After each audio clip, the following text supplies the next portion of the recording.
Welcome again to the Comic Book Historians Podcast. I'm Alex Grand with my co-host Jim Thompson. Today we have a very special guest, Mr. Tony Puryear, who has a very diverse and extensive career, first as a chef, then in advertising, directing music videos, writing films for Hollywood, and also being an artist and co-writer on his hit comic series Concrete Park. Thank you, Tony, for joining us today. I'm happy to be here, you guys. Thank you. You grew up in the Bronx. Is that correct? No, actually, no. I'm from Queens in New York. Ah, you're from Queens. You went to school in the Bronx. Went to high school in the Bronx. So in that regard, I am like the rep who currently represents that district, Alexandria Ocasio-Cortez, who represents both a piece of the Bronx, but also northern Queens, where I grew up. I grew up in a neighborhood called Corona, in East Elmhurst and Corona in Queens. I'm old enough, I'm 63 years old, so I'm old enough that Malcolm X was our neighbor down the block. And Malcolm X died in 1965, so that really dates me. But we knew Malcolm X. Also, I knew Louis Armstrong because Louis Armstrong lived in our neighborhood, lived in Corona, and that was a great honor. I only realized years later how awesome he was. I mean, we knew him as the local celebrity, Louis Armstrong. So I grew up in Queens, went to high school in the Bronx, this high school called Bronx Science. So it's a big commute. You have to take the subway a long way. I'm a biracial kid at a time when there weren't as many biracial kids as there are now.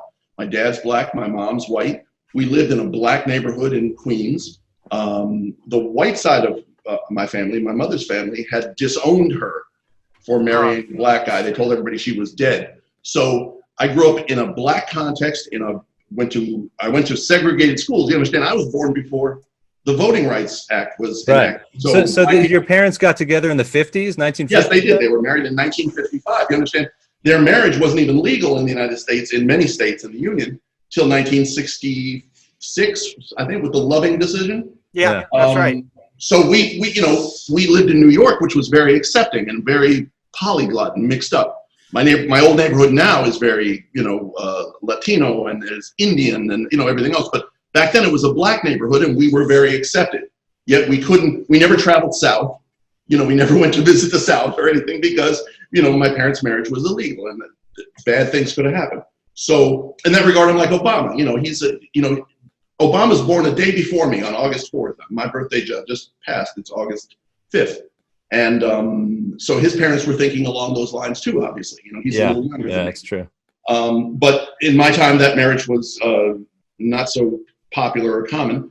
But as I say, and you came out very light, skin, but with that and with your light eyes, you identify as African American. Is that right? Absolutely, and it's very funny. I mean, I'm looking at on Zoom, I come out very, very pink, but either way, I'm light. Look at it, and I'm like this little secret agent of blackness, because I could have passed or whatever, but that was never a life choice that I could have made. It was the 60s. I mean, you have to understand, my first school was a segregated school by de jure. By law, it was segregated. By 1964, integration came to the North, and I was literally in the first busing in the North to achieve racial integration. I remember the white parents throwing garbage on us and everything. So my life choices were kind of made back then. I was a black kid. And of course, New York City is full of, black people, quote, who look like me. What is race anyway? It's like a weird social construct, but because of the times I come from, I've always identified as black. And there's definitely a cultural aspect to that. There's an ethnic aspect, so it's not just the color of the skin a lot of times. So, Tony, I have a question before going back into like early comics and things. But it's related. How was it when your ex-wife Erika would say to the press things like he's the blackest white man I've ever known and those kinds of things? Sometimes you get labeled as white. Does it bother you at all? No. As I say, I should write a book because race is this interesting social construct in America. I just read a beautiful article by a light-skinned black woman who was talking about taking down Confederate monuments. I read that piece. Right, and she said, you want to see a Confederate monument? He's a Confederate, yes. She said, I have rape-colored skin. There's this weird reason, because of slavery, we had that one drop rule where if a child had one drop of black blood, they were black. Well, that obviously served white masters who needed as many slave bodies as possible so that old Massa could have several bastard black children. They all became his slaves, no matter how light they were, et cetera, et cetera. I come from a line of lighter skinned black people, you know,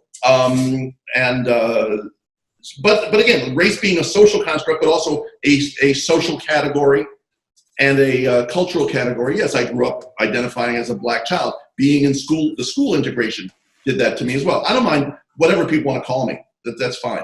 Yeah, that was a great piece on the I'm a Confederate statue. You know, I'm a reminder of. Yes, I mean, here I am. I'm America's legacy, and all of us, you know, most black people in this country have some mixture of white in them, you know, etc.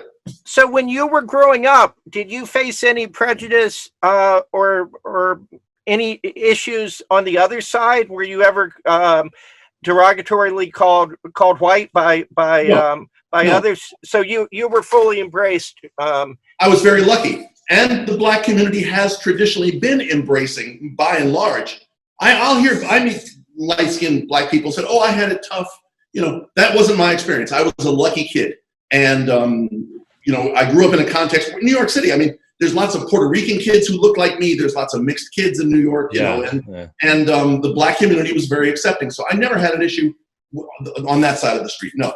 Yeah, I'm about the same age as you, 1 or 2 years younger, and I grew up in Richmond, Virginia, where those statues are. Oh my God!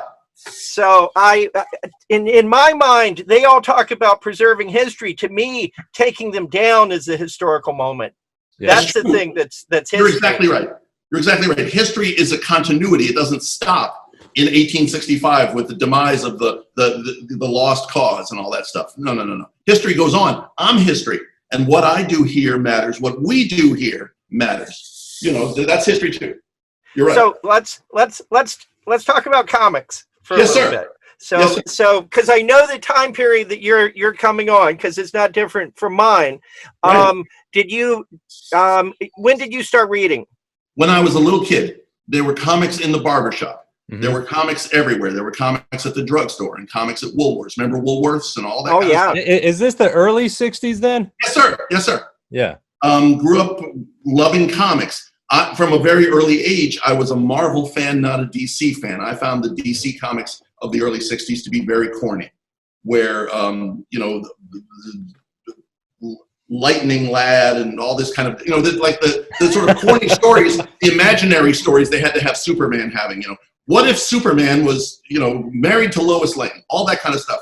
I thought the Marvel comics of the early 60s, of course, this was the Silver Age, whatever. They were amazing. And they were cool, and they operated the superheroes operated in a recognizable New York City, and I loved that. I loved that there was Spider-Man swinging through Manhattan, and there was the Fantastic Four. They had a building, you know, and to me that was very grounded, very real. They all had problems, etc. I was a Marvel guy from early on in the early 60s. So did you like the Kirby Ditko aesthetic? Were you looking for any particular thing when you're looking at that stuff? Well, you know, at the time, at first, I didn't recognize the names at all. It didn't mean anything to me. But the Marvel comics also had a certain look, and that, to me, that was all Kirby. That was the way the Fantastic Four looked, the way Thor swinging his hammer could reach all the way back here in a way no DC superhero ever did, because they drew from a very square sort of proscenium arch looking at Superman. Superman back then was being drawn by people like Wayne Boring and I mean, you know, Carmine Infantino was about as good as it got in DC Comics, and he'd have the Flash, you know, running like this. But that was nothing to the amazing perspective, the amazing cosmic feel of Thor and Fantastic Four and all those comics. It's amazing how many of those comics Jack Kirby was drawing in any given month. Yeah. But that's the look I liked. I later realized who it was that was doing all that. Now, your parents were both artists, yes. Correct? Yes, I mean, my dad worked as a salesman. He was my father was a liquor salesman, and he was a black guy who would go out into black markets in places like Cincinnati, Cleveland, Detroit. These were his markets. Buffalo, the real tank towns in the Midwest. And my father was the guy from the head office who'd come out to the liquor stores and wholesalers in the black markets and say, "Come on, we got a special 2-for-1 on Dewar's White Label Scotch." That's what my father did. But he had been a photographer. He was a photographer in World War II. He was over there in Europe. He landed at D-Day, all that stuff. My mother went to art school. She went to what was then called Carnegie Tech. She went to school with Andy Warhol. She was from that generation. Back when his name was Warhola, you know, a Polish kid in her art school. Yeah. So they both were artists, you know. And so I could draw from an early age, and they always had me, you know, making stuff and doing stuff with my hands. So, you know, that was my background, yeah. But at the same time, your mom wasn't thrilled about your interest in comics, right? No, you've got my whole biography here somehow. You're like probably from the CIA or something. That's exactly right. Like many kids of that time, I would take my allowance, and I was supposed to get my milk or whatever at lunch or what have you, and at school, and I would go and buy comic books, and I'd have to hide them from my mom. And every mom who's ever had a kid knows that the kid is hiding the comics under the bed or, you know, somewhere in the closet behind. They were on to me, but we had this, you know, this sort of charade where I would hide the comics and my mother would tacitly, I guess, go along. Yes. So you talk about Kirby, it seems like more than Ditko or Romita or any of the others. We're going to get to that more when we get to Concrete Park, because I think Kirby is a huge influence. He's a huge influence, and I knew him. I knew him as a kid. So that was what I was going to ask you. I had read that you had met him as a kid in New York. Yes, sir. So please tell us about that. Okay, so somehow the interest in comics kept, you know, all through, I'm talking about 10, 11, 12 years old, those key ages, I started to realize who was who as far as on the masthead. I liked the Ditko work a lot too, and I loved, Ditko had like the most incredible hands in the comic book business. When Dr. Strange would cast his spells, you know the Ditko hands, right? Absolutely. When Spider-Man would shoot the web, you know, the whole deal. Perfect. I like the Ditko stuff very much too. And he only did a small run, really, when you look at the whole history. A small run on Spider-Man, but it was amazing. And everybody knows the Ditko thing where Spider-Man is lifting the giant piece of machinery off. He has to, you know, great, right? I loved all that stuff. And Dr. Strange looked so scary, the way Ditko drew him with his narrow face. And, you know, he drew him like a supervillain to me. Yeah. Like Vincent Price or something, right? Oh, yeah. But the stuff I like, the stuff that caught my imagination as a storyteller kid was Kirby. It was, you know, Tales of Asgard. Amazing. And they used to sell these little paperback books. They'd be about this big that collected Tales of Asgard, for instance, and in black and white. And even in black and white, that artwork was so dynamic. So, to make a long story short, by the time I was in junior high school and then high school, I'm talking about 1971, 72, 73, they were having some of the first New York Comic-Cons. And really, these were crude affairs where people just sold crates, just had crates of comic books. That was really it. Plus, and it would be in some crummy hotel. There was a hotel that's built next to Grand Central Station. It was called the Commodore, after Commodore Vanderbilt. Sure. It's now Trump, blah, blah, blah, Trump International or something. Trump bought it in the 70s, 80s. Sorry. But back then, it was a crummy, smoke-filled hotel. People smoked indoors. It's hard to even conjure that world. But they would have these Comic-Cons, and they'd have these guys with the racks and racks of crates of comics. Then they would also have ballroom events in the hotels, and there you could see Jack Kirby, and he would speak. What year do you think this was? 71, 72. Okay, early 70s. Phil Seuling, who had these Comic-Cons, right? So this is a Seuling convention then. Right. And I knew Phil through a kid who I later met Phil through a kid I went to high school with.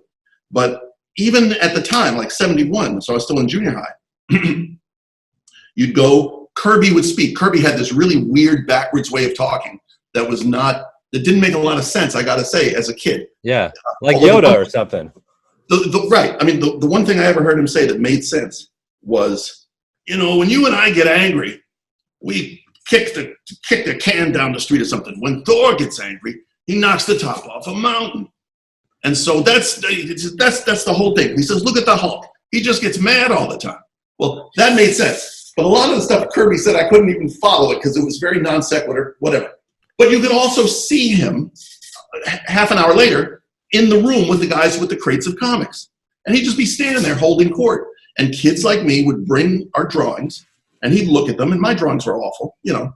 And he'd be encouraging. He'd say, yeah, you know, try a little harder. I think you're lazy here. You're not, you know, like that. So he was a real mentor figure to a whole clique of kids and we'd go day after day to see Jack Kirby. It was just a subway ride away from me on the number 7 train. So, I would see Jack Kirby. Can I tell you a Jack Kirby story? I've told this. Please, absolutely. One day we're in one of those rooms. He's smoking a cigar. Everybody's smoking. It's a little room, and there's guys with crates of comic books. And New York being New York, there was always an edge of violence. So that I'm there showing Kirby my drawings. Suddenly from across the room, you hear someone say, "Motherfucker!" And then boom, boom, boom, and you hear the sound of a fight. Just boom, and that violence fills the room. And two guys, or someone was stealing a comic or something, and two guys are having a punch-up, on the carpet, this ugly, stained carpeting, and they're fighting, and they're grabbing each other's shirts like men do, and then blood is coming out. And Kirby, we're all for a moment like this, we're frozen. I'm a little kid, and I was short for my age. And Kirby, who was very short, Kirby goes, he takes me by the hand. He goes, "Come here. I think we can take these guys." I think we can take these guys. So I'm like terrified. I'm like this. He pulls me across the room. This is a true story. And he confronts these guys. He says, "Hey, why don't you guys pick on someone your own size?" And he meant it. He absolutely meant it. Like, he would fight these two guys right then and there. And because he was Jack Kirby, and because he had that authority, and because he had gray in his hair, and for a lot of reasons, he was probably 40, 45 or something at this. He was born in, I think, 1917. Yeah. So 50. So he'd be 53, 54. 53, 54. Okay. Yeah. Okay. So then, short little guy with a cigar, but just tough as hell. That's great. An authentically tough guy. And he says, "Why don't you pick on somebody your own size?" Like a line of dialogue from a Cagney movie or something, like as corny as that. "Why don't you pick on somebody your own size?" They stop the fight, and they, and then they carry on and everything. And Kirby, we go back over and start talking about comics and drawing again. But I thought at that moment, I thought he was God. I thought he was like, he walked on water to me. That was my idol. That's my story. When you came out here in 1990 to Los Angeles, Did you look him up? Did you see him? No, I didn't think to at all. At that time, I was very much in this movie head. I had been directing music videos back in New York. And so when I got here, I was so happy, and I was living in the Valley, working for Disney. Then I moved to Venice. And to this day, I don't drive. I don't know how to drive. I never learned how. I was going to ask you that, because Variety mentioned that in their article in 1995. Yeah. Never learned how to drive. So it didn't even occur to me to go out to where Kirby was in Thousand Oaks or any of that stuff. No, I didn't do it. And I regret that, but that's, Okay, so when do you sort of age out of comics as a kid? High school, or did you follow Kirby over to DC? Man, those were my high school years. I thought that was the greatest thing ever. I remember writing papers in high school at Bronx Science. I was a very disaffected kid. By that point, I wasn't going to a lot of high school. I was a real truant. I was a real troublemaker. I was spraying my name on, Bronx High School of Science, if you look at it, it's built diagonally across the street from what was then called the Pelham subway yards, where they parked all the number 6 trains, and all the IRT trains were parked right there. Well, it was the 1970s. We were like, we'd sneak into the subway yards. So I didn't do a lot of high school, but the thing that engaged me was English class, and sure enough, I was up here writing papers and homework about the new gods and all that stuff. I thought that was great.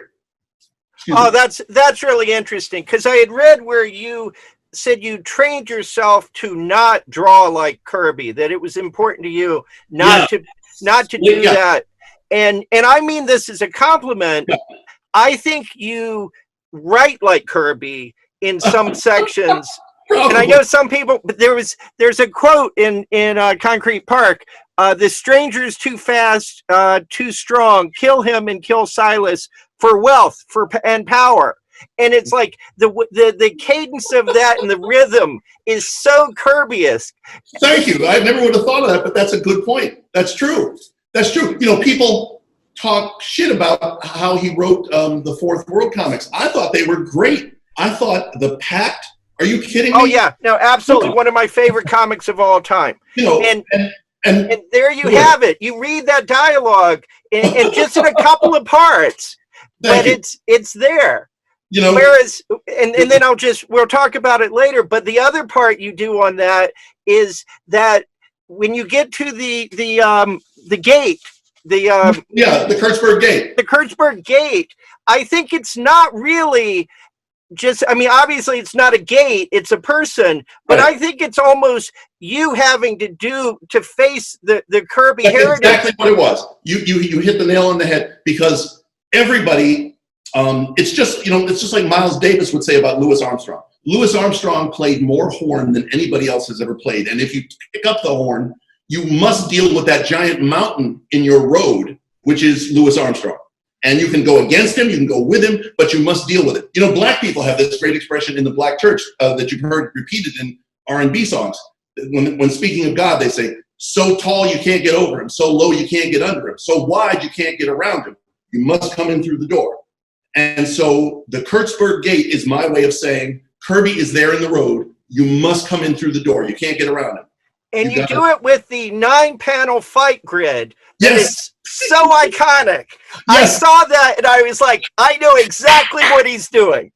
Thank you. And that was an amateur's crude attempt. You're exactly right to sort of process that. That thing with Captain America fighting Batroc. Yep. You know, unbelievable. The Two-Gun Kid, I think, gets one like that too. He does, exactly. I was going to say the same thing. You know, and I think there's a Bullseye one too in the 50s. Oh, really? There's a few.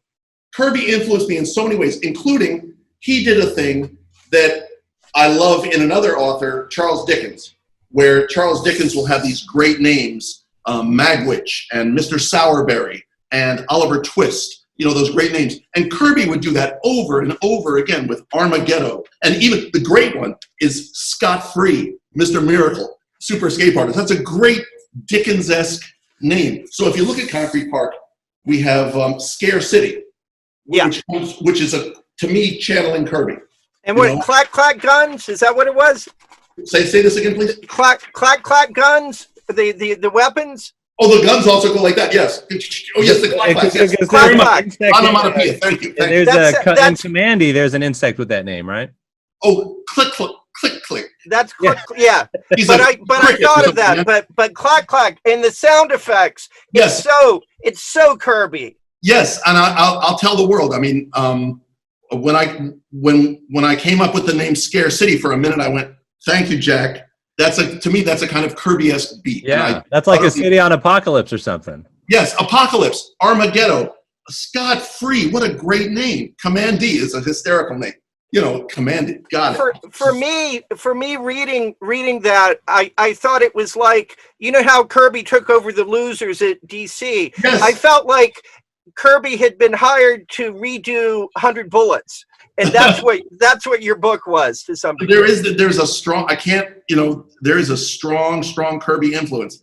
I thought he opened up as a kid. He opened up my imagination. He did that thing writers are supposed to do, is make you want to be a writer. You know how the Beatles made more people want to join bands and be in bands, and similarly for the punk movement, 1976, 77, the Ramones tour England. Suddenly, every kid in England has got a punk band. You know, that's Kirby, is that he makes you want to have a comic book. We were interviewing Gary Groth, and he talked about the influence of Woodward and Bernstein sending everybody of his era to journalism school. Absolutely. Which is what I majored in for that exact reason. Oh, really? How about that? Wow, and that was a myth for our time, wasn't it? In the 70s, you know, that was a real. Sadly. All right, so I only got like 5 minutes to get us through at your advertising career. So, you go to Brown as an art major, or yes. But at this point, not to do comics, obviously. No. You know, I wanted to, and again, I'm the world's biggest goof off. I mean, I kind of goofed off at Brown too. But the Brown Art Department is built on the site of H.P. Lovecraft's old house, and oh wow, I always liked that, you know. But I mean, so you're channeling Kirby energy, and then some metaphysical, otherworldly, Lovecraftian things too, every now and then. You know, in a different world, that perfect son of Lovecraft and Kirby is Mike Mignola. There you go. That's true. Look at his work. But so I went to Brown. Became a chef there. That's where I got into the chefing thing. You know, I paid my way through school by working in restaurants, and afterwards, you got suspended a few times too, right? Kicked out of Brown 5 times. I still don't have a college degree after 4 complete years of Brown. I'm a high school graduate. You know, But I was doing political organizing and you know, everything that there was, I was against it. There was apartheid, there was nuclear power, there was everything. That I was that guy. So I was cooking in restaurants and going all over New England, speaking and doing all that stuff. And what year is this part? Would you? This is 78 through 83. 78. Okay. And so why cooking? How did that come about? Did your family have... we had cooks in the family. Again, light-skinned black people who got to work in the house.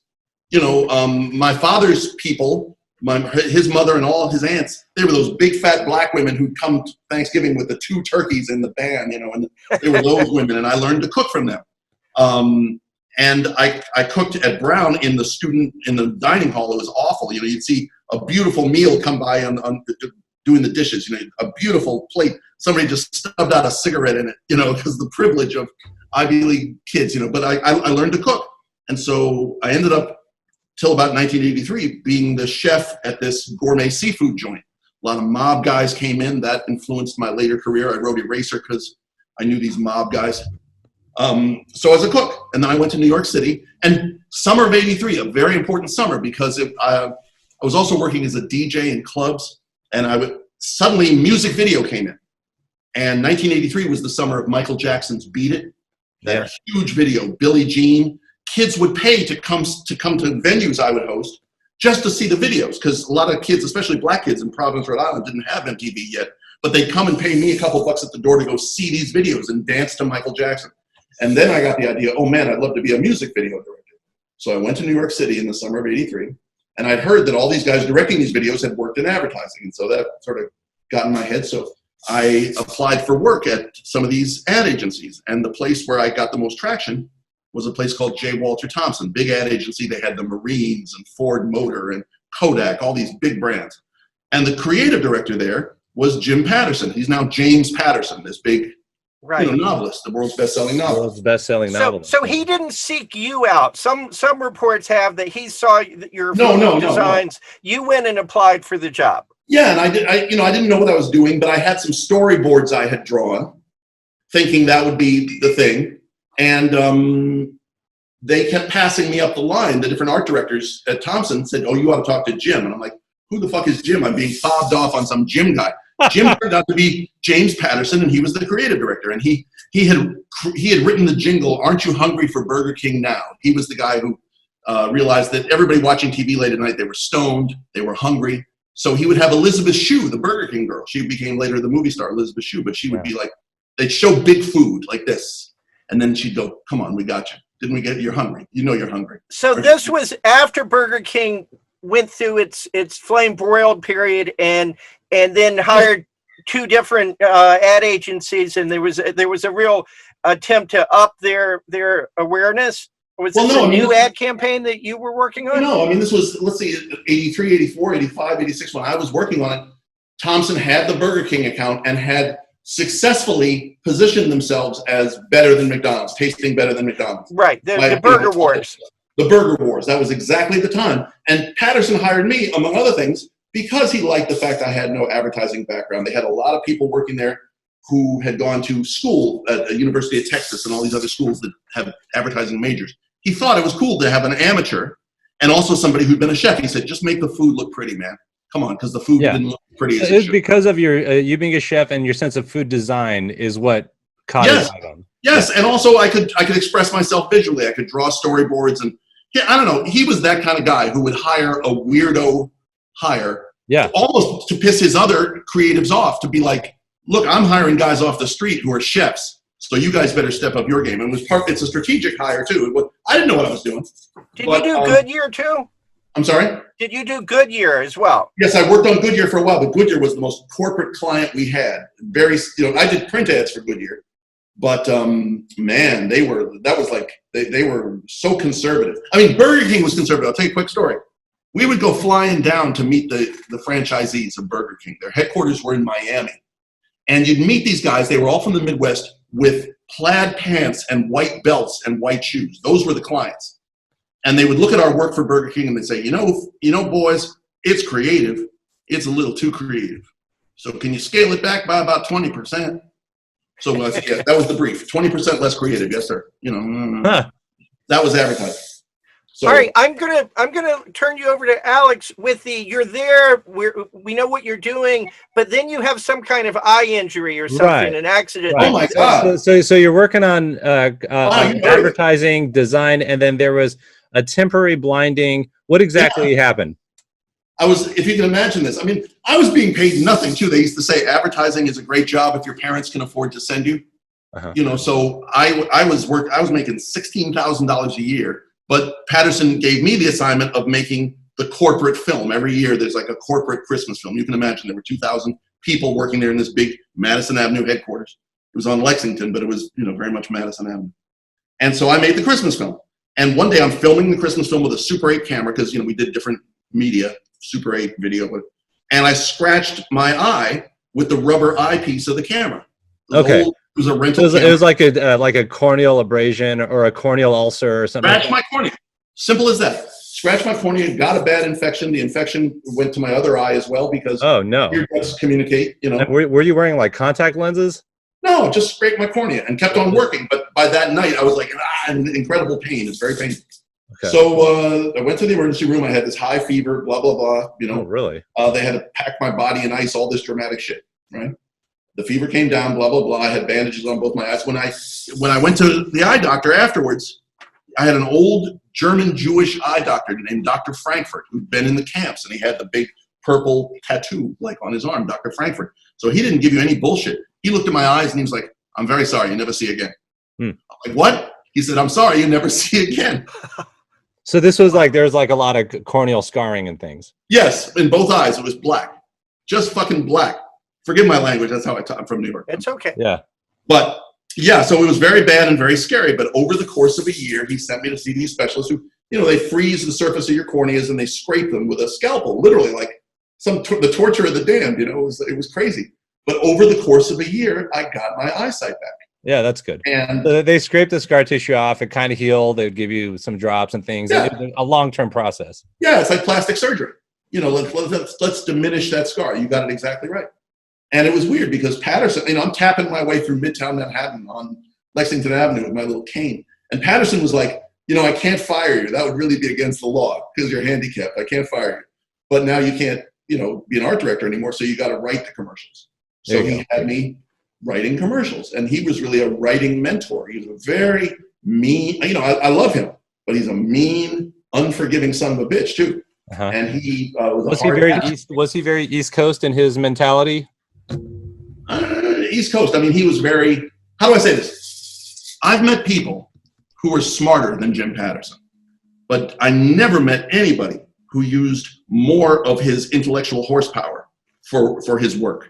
His mind was very organized like that. Everything was on yellow legal pads. To this day, he has 15 books being written by different ghostwriters, and he's got them all on legal pads, and he just organized and focused and hardworking. And he was very unforgiving of people who didn't work hard like that. Yeah. So his work ethic was like this. I see. And he scared us all to death. We were all scared to disappoint him. So that made me a writer. And he would take a blue pencil to your shit and just be like, "No, you said that already. It's redundant. You don't have to say that." Yeah. He's a great editor. But he trained you at writing. Is that what you would say? Yes, very much, very much. And so by 87, I was trying to write my first screenplays. And they were bad. I remember once going to Patterson asking him to invest, you know, because 87 was like the summer of She's Gotta Have It. Yeah. And I wanted to make a movie like that too. I said, I could do that. I need investors. So basically writing and directing, because you all of that was going on in your mind in the late 80s. Yes, sir. And were you also directing the music videos around this time, or was that before that? Or a couple years later. That was later. Okay, cool. 88, 89, 90. Okay. But by 87, I'm thinking I want to be Spike Lee. And I wrote a script. I went to Patterson, asked him to invest. And he said, "You know, it's just not funny.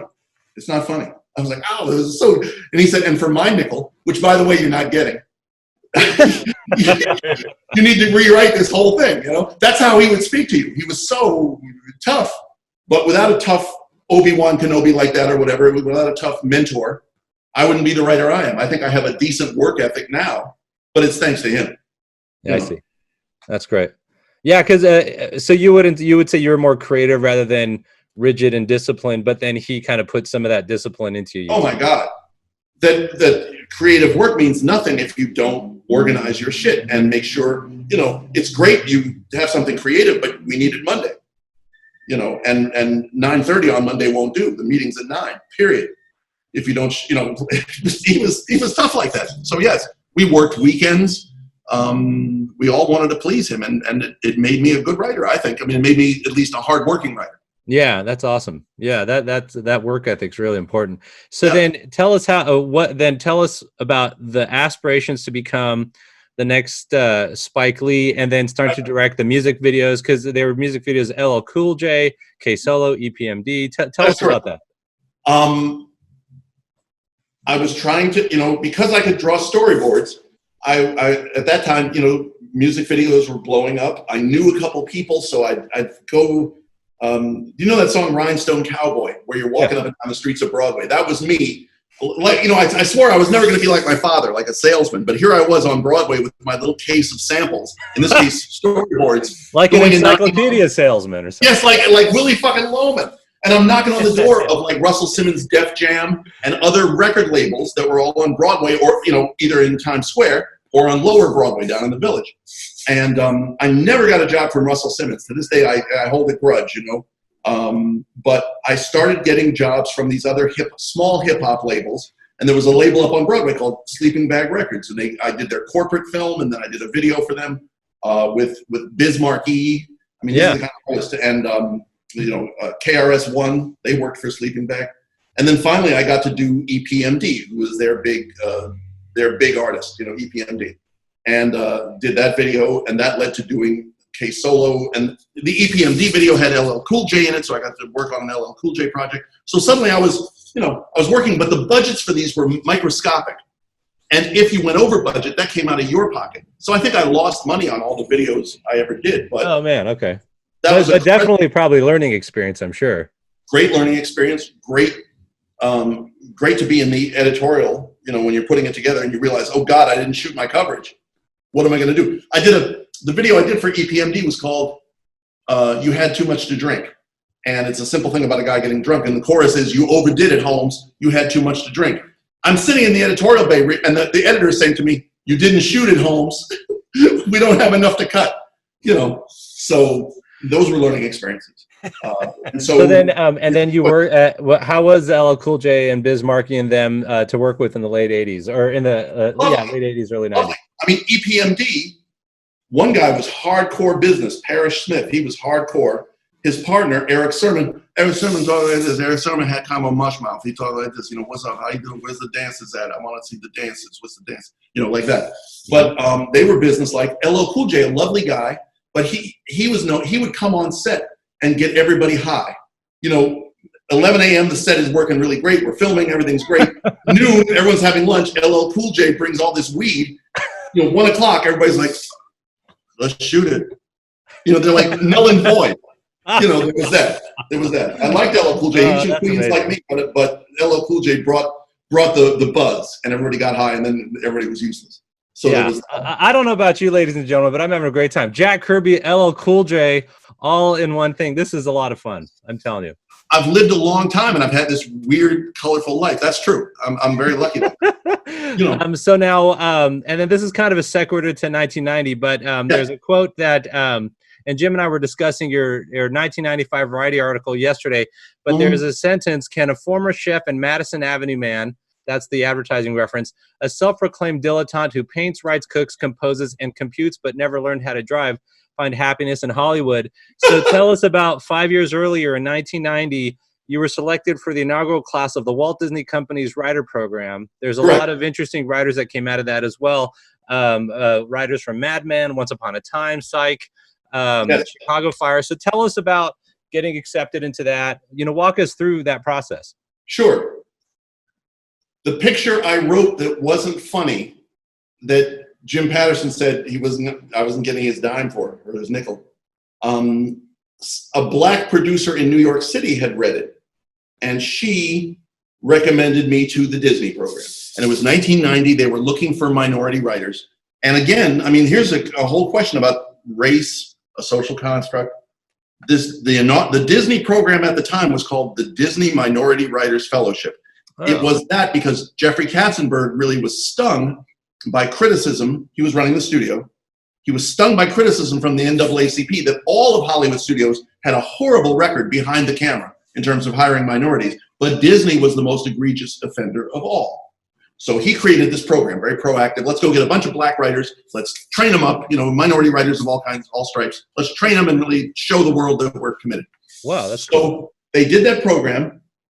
They had an agreement with the Writers Guild, paradoxically, that they couldn't pay us what a normal guild writer would be getting. Back then the Writers Guild minimum was like 50 grand. They paid us 30 grand, or like 3/5 of what a guild writer would be getting. Really? So it was like a 3/5 compromise. What the heck? Right there. But for $30,000, I was very happy to take it. I was broke. I was missing teeth in New York City. I was really, things were bad. I was starving. So I came out to California, only to discover that the first class of the Disney Minority Writers Program looked a lot like me. In other words, it was a bunch of very, very light-skinned, could pass for white almost, black writers and minority writers. There was a Latina writer named Natalie Chaidez, whom I worked for just last year on Queen of the South. But Natalie Chaidez is a blue-eyed, blonde, very Anglo-looking Latina, And there were several, Maya Forbes, who could pass for white, looks like me. She ended up writing Monsters, Inc. and all these pictures. But so Disney had, I sort of fit in. And I was one of those acceptable Hollywood black people for Disney. So that got me started, though. Learned a lot there. So there was like, I'm glad to be here, but then there's also a little like, that's a little suspicious that it's like the light skin. Dude, yeah.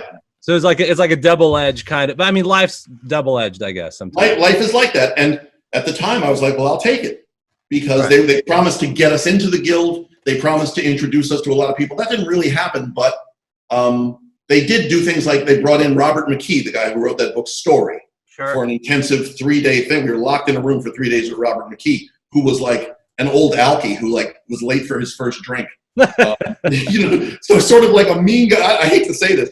I'm probably, what's the word, slurring him or libeling him, but he's a mean guy, but his teaching was great. I mean, Robert McKee knows what he's talking about Story, and thanks to him, I wrote the pictures that got me some success. So there you go. So now you were writing scripts for Disney as part of, and how long was the program exactly? It was a year for each person, but they re-upped me for a second year. So we're talking 91, 92. There you go. It was the time when it was like the beginning of the downslide of Eddie Murphy's career, but Eddie Murphy was still the biggest black thing in Hollywood. So a typical pitch to me from a Disney executive would be, you fill in the blanks for the coded racism of all this. Okay, it's New York City. Leroy is a fast-talking, jive-talking New York street guy, okay? And he stumbles on some gold. And I'm sitting there going, Leroy is, no, I'm not writing this picture. This picture is already racist. Fuck you, But that's the kind of pictures they would pitch to us. I ended up writing a picture for Disney called Talk Fast, which was about the black radio business. And I still ended up writing, per their guidelines, a picture about a fast-talking young black guy who breaks into the black radio business. So basically, they're plotting ideas to you, and then you write a script. Is that they were pitching things to us? We also could pitch things to them. I'd come in going, okay, I've got a script about the 1931 squadron of black women aviators in Alabama who later went on to the Women's Air Corps, and they'd be like, no. Okay, so then we pitch them something else. Fascinating. No. I also find that the terminology is interesting, because it's in comic world, it's like they plot it, but in movie world, it's called a pitch, huh? Mm-hmm. But it's a pitch because it may not go anywhere. It's like, picture this. New York City, 1990, et cetera. It's a pitch. I love that. Yeah. And you learn the skill that served me in good stead later on of going in a room cold, like a salesman again, and saying, okay, it's like the opening scene of The Player, right? The guy comes in and says, the scene is devastating. Rain coming down, umbrellas lit from below with the candles. You're pitching. That's a pitch. So we did a lot of pitching back and forth at Disney, but they had a very narrow bandwidth about the kind of pictures they wanted their black writers to write. Yeah. So, it's funny. You're bringing back all these emotions and memories, because I was a film minor in college back in the 90s. So it's funny. You're bringing back these feelings that I've forgotten about, actually. So now, when you were writing scripts for that, Disney Disney would retain ownership of those scripts. Is that correct? That's correct. Okay. And then were there were there scripts that you had written as part of that program that people may have seen later that were produced or put into production? I don't think any of us ever had a produced picture out of that. There were 30 writers in my class in the first Disney program, and partly it's because it was window dressing. It was like, look, NAACP, look at all these Negroes we hired, how great we are. There was that aspect to it too. But I think also none of our pictures broke out, so maybe they weren't that good. Right. I don't know, but no, the Disney machine kept on going without us. I see what you're saying. Yeah. So, and were they as hard on you as Patterson was? No, not at all. They were not to criticize, but they were sort of sloppy, disorganized. You could, they had this giant headquarters on their lot. There's this giant. They built this new building that everybody called Mauschwitz. Because it looked like a giant cemetery, like a thing in a cemetery where you put the coffins, above ground. A mausoleum. Yeah. And they called it the mausoleum too. And they had thousands of executives spending billions of dollars and making hit or miss pictures. Although coming out of that Disney program, I met somebody really great. I met Bonnie Bruckheimer, who I believe was Jerry Bruckheimer's wife at some point, whatever. But she was business partners with Bette Midler, who was on the lot. And Bette Midler, who, when Katzenberg and Eisner took over that studio, Bette Midler helped them with a series of really good, successful, middle-brow pictures. She really was big for a moment. Then Disney moved on, and when I met Bette Midler, she was sitting there complaining, I helped build the new iteration of this studio, and now they won't answer my phone calls. Wow. Okay. That person. Fall of Bette Midler. Who would have thought? Yeah, really. And I wrote a picture for her that didn't go anywhere. Disney didn't make it in the end, but she was a great boss to work for. Very funny, very, you know how, like, there's different kinds of, in baseball, there's both speed and quickness. Yeah. Speed is how fast the guy runs the base paths, but quickness is how fast they're off the base. Like, there you go. So Bette Midler had quickness. Bette Midler was like this and was sharp with a joke. So she was a great boss to work for, but our picture didn't get made. So these were all Touchstone. This was all Touchstone brand, right? Hey, well, back then they also had a second label called Hollywood Pictures, and that's who I worked under. But yes, Bette Midler was affiliated with Touchstone. Yes, that's correct. Hollywood Pictures is no more, but yes. Now, when did you start writing Eraser? When was that? And that's the Arnold Schwarzenegger film. That's correct. Huge blockbuster. Vanessa Williams, someone I had a crush on in high school. Right. When did you start writing that story? What year do you think? Okay, well, by 92, I had written a picture for Bette Midler that didn't go anywhere. I got hired by Sidney Poitier at Columbia to write a detective thriller for him. That was the last picture in he had a deal at, you've heard of vanity deals, right? Yeah. Where a lot of stars, back then Patrick Swayze had a vanity deal at some studio, meaning they give him a secretary, they give him some offices, they pay him his overhead, and they develop pictures which either do or don't get made. A lot of those vanity deals, the pictures didn't get made. Well, Sidney had made a lot of great pictures for what was then Columbia Pictures that turned into Sony. So they had Sidney Poitier on his deal, and I wrote a picture for him. It didn't get made, and they sort of gave him the kiss off. They named a building after him, and then they ended his deal. Oh wow! What was he a nice fellow? Very strict, very I'd go to his house, and there would be the Oscar, that he got for Lilies of the Field.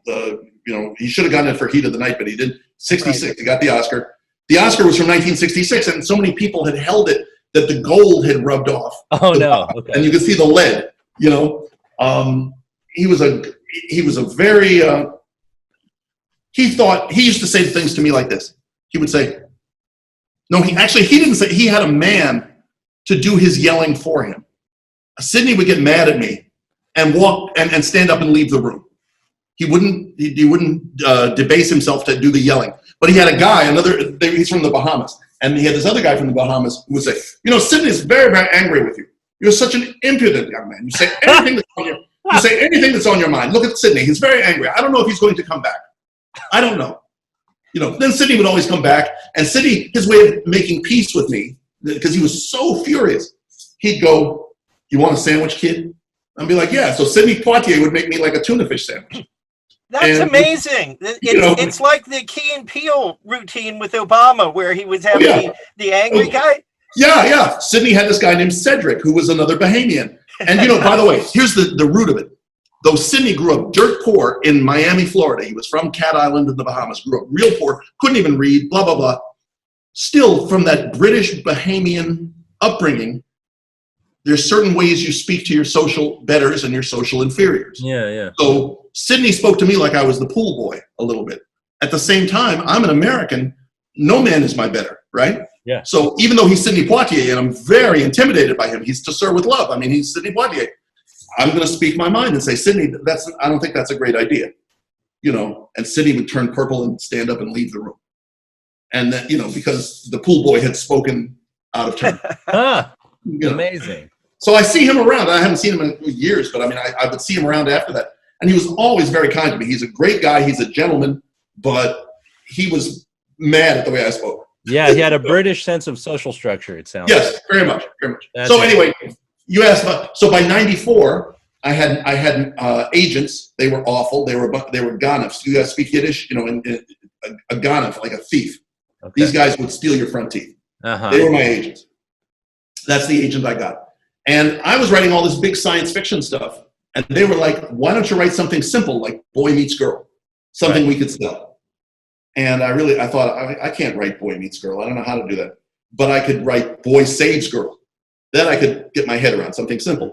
So I wanted to make, and I've been reading a lot of John le Carré. I love John le Carré's books, of course. He's an amazing writer. He has good secrets that he holds back and deploys, like little atom bombs. I thought, that's great. So I had known all these mob guys up in Providence, Rhode Island, and they always told me as like a joke that the witness protection program was bullshit. The witness protection program was Swiss cheese. Those marshals make $40,000 a year, whatever they make nothing. You slip a guy like that a fazool, and he'll tell you where the witness is. For a fazool, no less. A fazool, So I thought, okay, the witness protection program is no good, but there should be like this super marshal who will save you no matter what. And by the way, also this is partly comes from Ian Fleming. Ian Fleming's conception of James Bond, he said, was a guy who will break your neck, a killer, but he's also St. George of England. He's also that guy. So I wanted to make a hero like that. So I created the Eraser, the guy who will hide you and save you in the witness protection program no matter what. And he has, so he can, he'll break your neck, but he's St. George of England. So I wrote that in 94. 94 was the summer of Speed, when Speed had come out and was a new kind of action picture. And I knew a woman who knew the guy who managed Keanu Reeves. And she read Eraser, and she thought it was good. I mean, it took me a year to write it. I couldn't have written it without the lessons of Robert McKee and everything. I thought it was a tight, good little John le Carré influence thing with good secrets and good, And you didn't have Arnold in mind when you Not at all. I was thinking, and because I mean, you've seen the movie Commando with Ray Don Chong, and then you've seen The Bodyguard with Whitney Houston. Was any of this in your mind, or was it more in the spy? It was darker federal genre. It was dark and little, and I thought of a guy, the Eraser, as a guy you wouldn't notice sitting in an airport. Yeah. Whereas you would notice Arnold Schwarzenegger. Yes, true. So almost it's a little off script a little bit there. Yeah. I mean, we used to say, who's my favorite producer? The producer who buys my movie. Who's my favorite movie star? The movie star that gets my movie made. So if they'd have put Jackie Chan in the movie, I would have been happy if it got made. That's true too. Well, I would get the movie done. Yeah. So here's a true story, if you've got time. Yeah, of course. About the sale of Eraser. No, we're having a great time. Yeah, keep talking. Okay. I was broke, living in Los Angeles, behind on my rent, living with a roommate. We had lived through the earthquake, the Northridge earthquake. It was like, but I took a year to write Eraser. I knew a woman who knew the manager for Keanu Reeves. She read it. She liked it. She took it to this young manager at that firm, and he was like a reptile. His name was Daniel, and he called me T. He was like, T, the script is very commercial. I can sell this tomorrow. It's very commercial. You let me sell it, buddy? I'll sell it. I'll sell it for you. I was like, yeah, please. So the next day he put it out in like this bid situation to a couple of studios. He leaked it out, made a competitive bid, and by the end of the day, it sold to Warner Brothers in a competitive situation with Fox. And the weird thing was, it was the day of the O.J. Simpson low-speed chase. Oh, okay. So the White Bronco day. White Bronco. At 5 o'clock, there's 2 competing bids for my script, and we're sweating it out. 5:05, the low-speed chase starts. It's a Friday. Everyone is glued to the TV, including us. Warner Brothers stops, Fox stops. Everyone's watching O.J. And that took 2 hours going up the highway. I'm like, you're going to screw up the sale of my script. I need money. Please. Finally, O.J. drove home. The cops arrested him. 7:30, Warner's makes the final offer. They got the script. I sold the script on that day. Now, are you able to say for how much they sold the script for? Yeah. It sold for $250,000. Nice. That's awesome. Which, I mean, I was going from less than zero. Right. I remember at 7:30 that night, Business Affairs at Warner Brothers had made their final offer, $245,000. And the manager, this new manager, I just met, this reptile, he goes, my client doesn't want to tell his parents $245,000. He wants to say $250,000. Will you just kick in the extra $5,000? We can all go home. And so they did. And that was how the deal was made. I was so afraid. This guy would screw it up, But that's how that deal was made. And I went from zero to a check for $250,000. That blew my mind. Yeah, the power of Hollywood. That's awesome. Yeah. And then I hit the lottery a second time when Warner Brothers slipped it to Arnold Schwarzenegger. Lorenzo de Bonaventura was the head guy there at Warner Brothers, and he gave it to Arnold on a ski lift that winter. And Arnold read it and liked it. And Warner's had never made a picture with Arnold. He'd made pictures everywhere else in town, so they were eager to get him.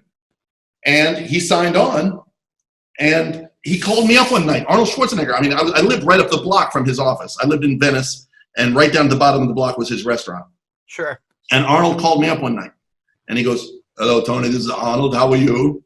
I'm like, he says, "So I read the script today. It says, very good. What do I wear?" It's a true story. And I go, and I'm thinking like a writer. I go, well, metaphorically, he's a loner. He wears a veil of pain. He wears black a lot. He says, no, what do I wear? Because, in Commando, I'm having the short haircut. And in Terminator, I'm having the leather jacket. So what do I wear? And I said, well, you wear a bunch of cool shit, man. You're a marshal. And you've got a lot, you're strapped. You got a lot of guns. Thank you. Okay. Yeah, guns. I understand that. Yeah. And he goes, also, what is my gun? I'm like, really? What do you mean? He says, well, every time I'm working also with Jim Cameron, he's giving me what is the latest gun. So what do I? So I just bullshitted right then and there. I'm like, well, maybe it's a rail gun, where it's firing fucking ceramic projectiles at a million miles an hour. Thank you. So he hung up, and then the next day he signed on. That's great. The rail gun. It gets them every time, right? Oh, this makes such sense because he was just coming off of True Lies. Yeah. And so the guns and the wardrobe would make total sense, and he invested in that. Yeah, and he wasn't thinking in metaphors. He wanted to know what he's supposed to wear and what. Very concrete question. Yeah. So now, so were you excited to hear that he was part of the project, or were you like, okay, I was thinking a different guy? What was it? More like the commercial aspect of you was excited, or was it the artistic aspect of you was disappointed? I was happy to have a job. Right. Him signing on to do the movie meant the movie got the proverbial green light. That triggered a production bonus for me, which was the same as what they paid me to buy the script. Nice. So at that stroke of a pen, or like that, suddenly I doubled my money. I don't mean to be mercenary about this, but that's survival. That's how it happens. And then I immediately, a phase of my contract kicked in where I wrote a rewrite.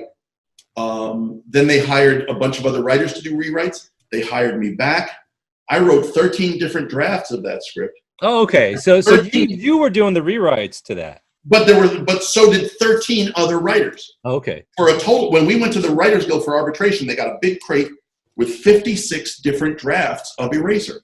This is all in the space of a year. Wow. And Frank Darabont wrote on it. Chuck Russell, whom no one liked, I'll just say this honestly.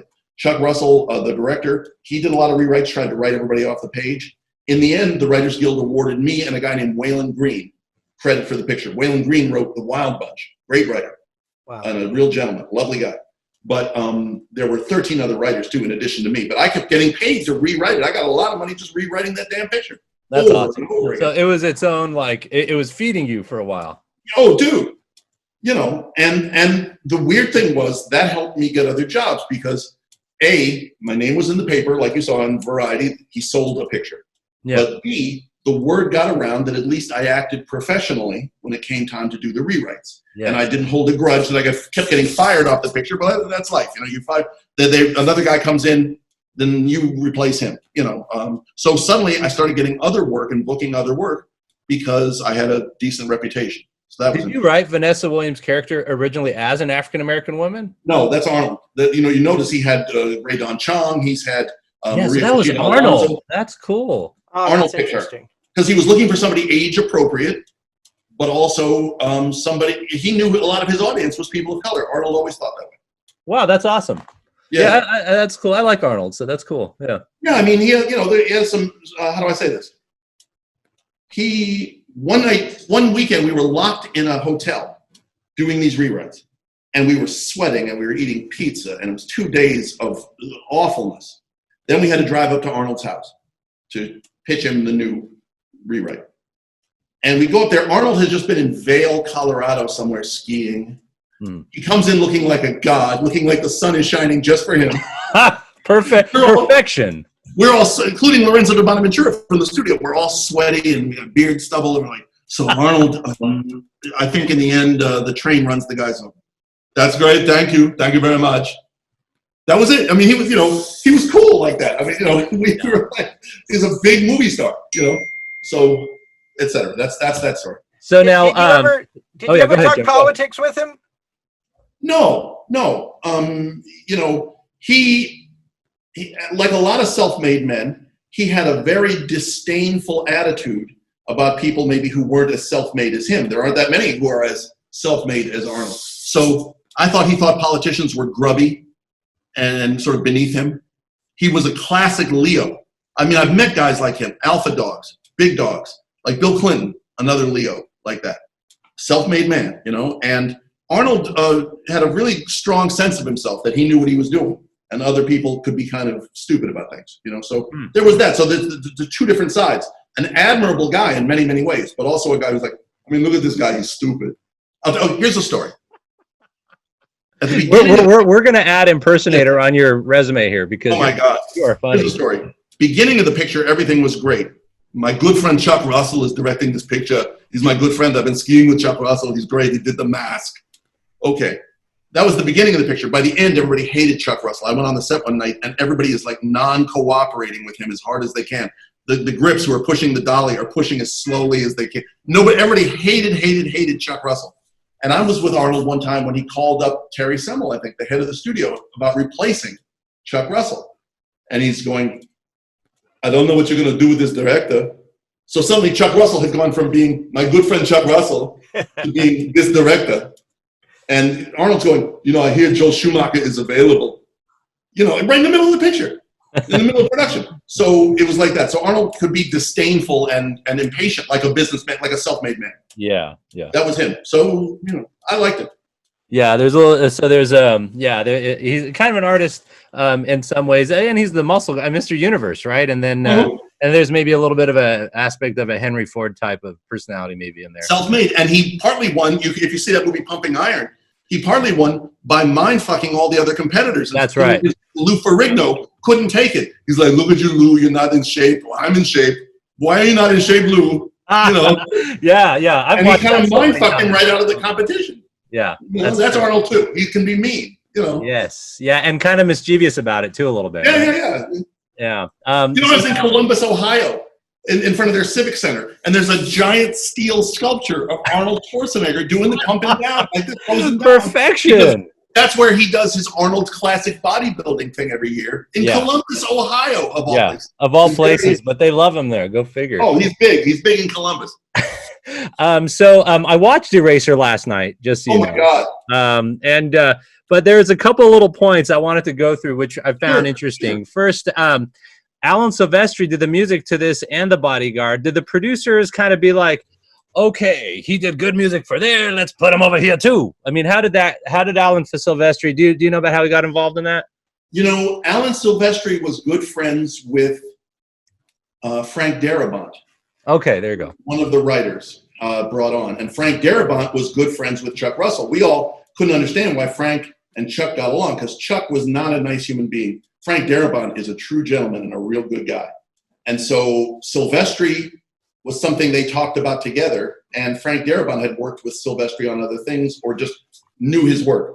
Mm-hmm. So when they got Silvestri, they were very happy, and Frank Darabont was happy for his friend Silvestri to have the chance to write a big action score like this with things blowing up, you know. So that's how that happened. That's how that happened. And then there's also some, you know, it's not just Arnold. There's some really notable actors in this. You got James Coburn. You got James Caan. Yeah. I mean, it's cool to just see these people. These are classic people. These are people from the Bruce Lee era here that are in this movie. How was that fun to see? Yes, and you know, and Caan and Coburn actually really go back. I mean, even like James Caan before The Godfather, he's in the Howard Hawks picture. I can't remember if it's Rio Lobo or Rio Bravo with John Wayne. It's not Rio Bravo, it's Rio Lobo. Okay, thank you. Because it's James Caan playing Mississippi. Mississippi, thank you. So James Caan is from back then, and of course James Coburn from back in like Magnificent Seven and you know, all that. So that was great. But of course, both of them were older too. So Coburn had really lost a couple of steps. You know, that was interesting to see. And I really admired him very much. And then there was James Caan, who was in that phase of his career where he's playing everything, you know, like this. Everything's kind of funny. Hey, I don't know. Bada bing, you know. Yeah, wait. Oh, hey. Hey. So, but Coburn had slowed down by that point? I thought so. I mean, just but that's interesting because, like, years later, he was in that Nick Nolte movie, Affliction, and he gets nominated. He's incredible. That's right. That was great. He's great in that, and that's listen, when I say slowed down, I just mean, you know, you meet your heroes, and some of them are exactly like you think they are, and then some of them are older, and they're sitting in a chair, and they're not moving that much. You know, there's that. Right. There's a bit of a mortality. He wasn't magnificent anymore. Yeah, magnificent. You know, but then. So, you know, the funny thing is, I love James Caan, but I thought he was not scary.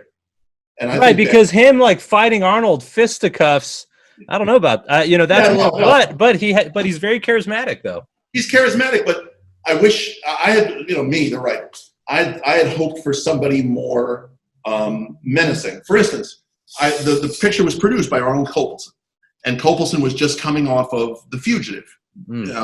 Great picture, and Tommy Lee Jones has that great combination of intelligence and a kind of menace. Yeah, that would have been a great, you know, bad guy in Eraser. James Caan, I thought the minute he comes in, hey, he's kind of funny, he's kind of likable. Hey, you know. You're great with these impersonations. I'm amazed. You know, he had a certain rhythm going by then that was not so scary. Yeah, I see what you're saying. Yeah, because he was James Caan kicking the shit out of his brother-in-law in Godfather. Oh, come on. James Caan back then was great. And like Rollerball? Remember Rollerball? Yeah. And he was great in Misery. Oh, yeah. That's right. Oh, my God. Please, don't cut my legs off. Oh, Bottle Rocket also. Oh, that's right. Bottle Rocket. Oh, my God. He's great in Bottle Rocket. I liked him in Elf. Oh yeah, me too. Right? You know, but I wasn't. You know, I worked for Stan Lee for a while, and Stan Lee would never say a bad word about anybody. Stan Lee, the worst you'd ever get out of him was, I didn't care for it. I didn't care for it. What year did you work for Stan Lee then? Oh God, Stan Lee. It's more than 50. It's like 15 years ago. We're talking maybe. So like 2005 or so, huh? Yeah. What did you do for him? We were both clients at UTA, and I hated my agent, and Stan hated his agent. That's the first thing Stan said to me. He's like, "You're with UTA? I don't care for them. I think I'm going to change." But he had a project. This is a good story, and forgive me. This is what I do. I tell stories. But, no, these are great stories. Yeah. Stan had somehow been hooked up with Majel Barrett-Roddenberry, the widow of Gene Roddenberry, Nurse Chapel from Star Trek. And Majel Barrett-Roddenberry had this thing where she always was finding pieces of the true cross. You know what I'm saying? She would find a a piece of writing that was presumably the last thing Gene Roddenberry ever wrote. Now, she did that a lot, so I don't know. So she had a piece that Gene Roddenberry had written, and Stan Lee, and she and Stan Lee were in business, and Stan was looking for a writer. So UTA sent me over. We got along real well. So we worked for a year on this thing. It was called Galaxy's End. It was called Stan Lee Presents Gene Roddenberry's Galaxy's End, created by Tony Puryear. If it was a TV show, I'd get the created by credit. They'd get the front credit, like that. So we pitched this around, and it became obvious back then that every executive in town wanted to meet Stan Lee and get their picture taken with Stan Lee, but nobody wanted to be in business with him. Because he had a bankruptcy, he had this guy who stole all his money. Family media, yeah. Yeah. So that we worked together for a year. It was lovely. Lovely guy, and me as a partisan of Jack Kirby in the whole Stan and Jack thing. Yeah. I told him right up front, I said, I love Jack Kirby, and I knew him as a kid, and I think, in my mind, I'm like, you stole everything from Jack, and people even warned me about working for Stan. They're like, Stan has a way of getting the best out of you, and then he gets the credit. Yeah. That's what they would say. So you told him this? I told him this in the nicest way I could. What'd he say? I know what you're thinking. But this is a collaboration, Tony. You're going to get a lot of credit. Okay. He was lovely to me. Beautiful man. So now a couple other points of Eraser is then the alligator scene. Did you write that scene, by the way? No. That was part of a rewrite. So the interesting thing was that was like early CGI going on though in that scene. Oh yeah, and you know how things come in waves in movies. Eraser premiered in the summer of '96. That same summer, Tom Cruise's first Mission Impossible movie premiered, and he's in a restaurant somewhere in Eastern Europe with this guy, and to escape, Tom Cruise has explosive chewing gum, and he throws it at the giant water tanks, and it explodes, and the water comes out, and Tom Cruise escapes. And there was that beat in Eraser 2. To escape in the middle of the reptile house, the Eraser shoots the reptile glass, and the alligator will come out. Yeah. And we were like, oh my God, it's the same thing. We're going to be crucified because Mission Impossible came out first. But nobody even cared. I mean, it was like... No one connected it. Yeah, I don't think people are trying to connect the dots on the... But that's how we were thinking. We were like, oh my God, we were sweating it. But it's true. I had been fired off the picture for like the 5th or 6th time. I got hired back. I went up to the production offices. By this time, Chuck Russell's all involved. They'd cast it.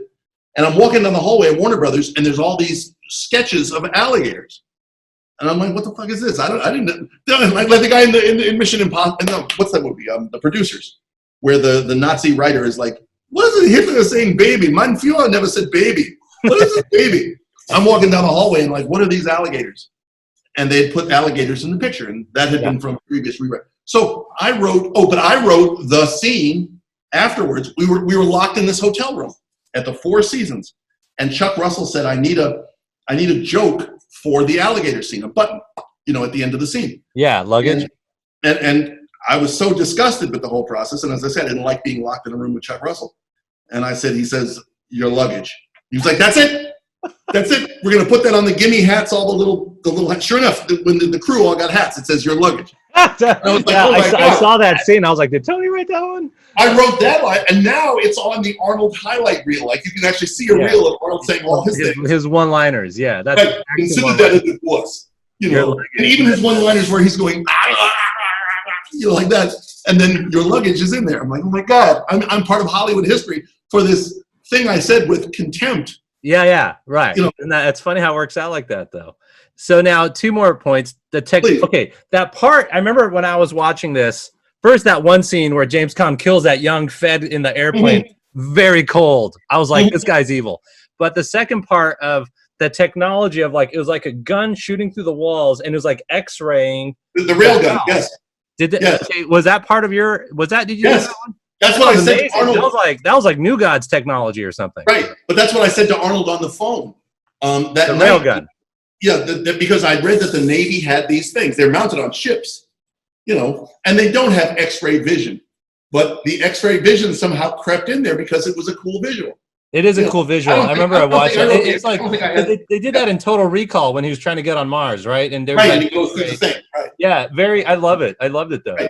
And it's funny how it all works out. I mean, the guy who gets killed with the railgun was an old actor friend of mine named Silk Cozart, and he's visiting Vanessa with the roses or something, and he gets killed, and Vanessa has to run. I was like, yeah, there were friends of mine ended up in that picture. One of the other evil marshals working with James Caan is a guy named Nick Chinland, who later on was in Con Air and everything. Made for evil. I went to Brown with him, and a lovely guy, but his face is like.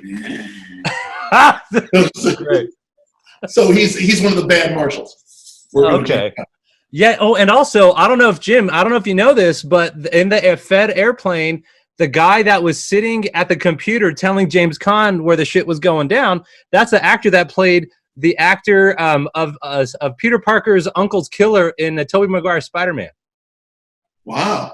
I didn't know that. Yeah, you guys should watch it, and you're going to be like, that's Uncle Ben's killer. Get him now before he kills Uncle Ben. Oh, right. If only we could do that. We could go back, like in a Marvel comic. We could go back. Now. All right. Then the last part of Eraser, I studied this last night. I don't know. I never thought I'd study Eraser, but. Me neither. Go ahead. Oh, my God. There was a gender-fluid gay bar scene in that film. Right. Was that part of you, or was that a rewrite also? I mean, from the beginning, there was the guy who gets saved by the Eraser. His name is Johnny C. That came in somewhere where he was the bartender. I'm sorry? Yeah. He was the bartender at that bar, yeah. Right. Where would it be funny for Arnold to have to go see him again? Yeah. And I can't say that's mine, but I know it was locked in a room in the Four Seasons. Where's the funniest thing? Where Arnold could walk in and get the guy, and he's in a gay bar. So it was interesting. I was like, I don't usually see that like in movies of that era. I just thought it's a unique movie, actually. If you sit down and check it out, it is actually. There's some bad things in it. Some of it's so cheesy. And you know what? What's funny is there was a period where we were all locked in together, and Chuck Russell and I thought it was like passive aggressively taunting me, because he kept saying he wanted to hire me to play that Johnny C role. That mook from Providence. Hey, forget about it. This fucking guy has saved my life. My tongue would have been hanging up on the wall like this. Oh, forget about it. And he's like, Tony, that should be you. I'm going to hire you. I'm like, I'm not going to be in this movie. That's too embarrassing and weird, and I'm not, So they got a great actor. He's dead now. I forgot the brother's name. But he was great in that role. But ooh. So now, just 2 more points, and then Jim's gonna take over. Yeah, please. Your involvement in Hollywood after is one. First of all, the audience should know that you are actually, I think this is correct. You're the first American screenwriter of African descent to write $100 million summer blockbuster. That's correct. For that film. That's correct. I'm like Jackie Robinson, man. Yeah, you. That's a huge achievement. And then the film went on to gross nearly $500 million worldwide. That's correct. So, and that was another like happy moment for Arnold. Obviously, he's like, okay, I chose the right script. Right. And then also around this time is a successful time. You met Erika Alexander. She was now. Did you meet her while she was doing Living Single? Yes. So she was actually working, because that had just started, right, when you guys met. No, she was 3 years into it. Oh, she was 3 years. Or two and a half years, because it ran for 5 years. Ran for 5 years, and there was someone trying to manage. This is a quick story. Yeah, go ahead. Someone was trying to manage me. It was Suzanne DePass, who had been instrumental in promoting the Jackson 5 back at Motown and everything. She had her own production company. She produced Lonesome Dove, that TV miniseries. Yeah. So she wanted to manage me. And I said, well, who else do you manage? This is 1995. Who else do you manage? And she listed off some people she managed. She mentioned Erika Alexander. Yeah. And even back then, I was painting people. I had made a little money by painting celebrities and selling them paintings. So I said, oh, I'd like to paint her. She's very beautiful. She said, Suzanne DePass's company said, we can arrange that. So a dinner was arranged with me and Erika Alexander down in Venice.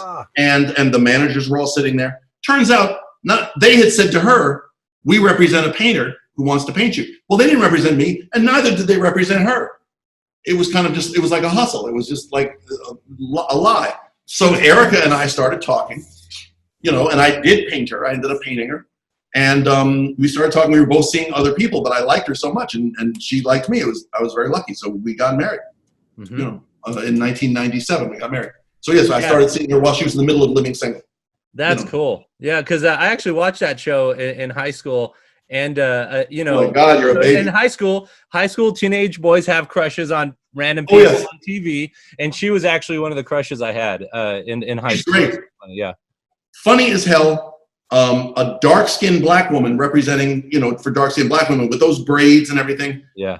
She was a role model. You know, just the other day I did a live thing with Erika and Stacey Abrams and Ayanna Presley, the representative from Massachusetts. And Ayanna Presley said, quite frankly, seeing you as playing a black woman lawyer on TV made me want to go to law school. Yeah, that's awesome. Erika. So Erika was a real pioneer. I'm very proud of her for that. Yeah, that's great. Yeah. Right, go for it.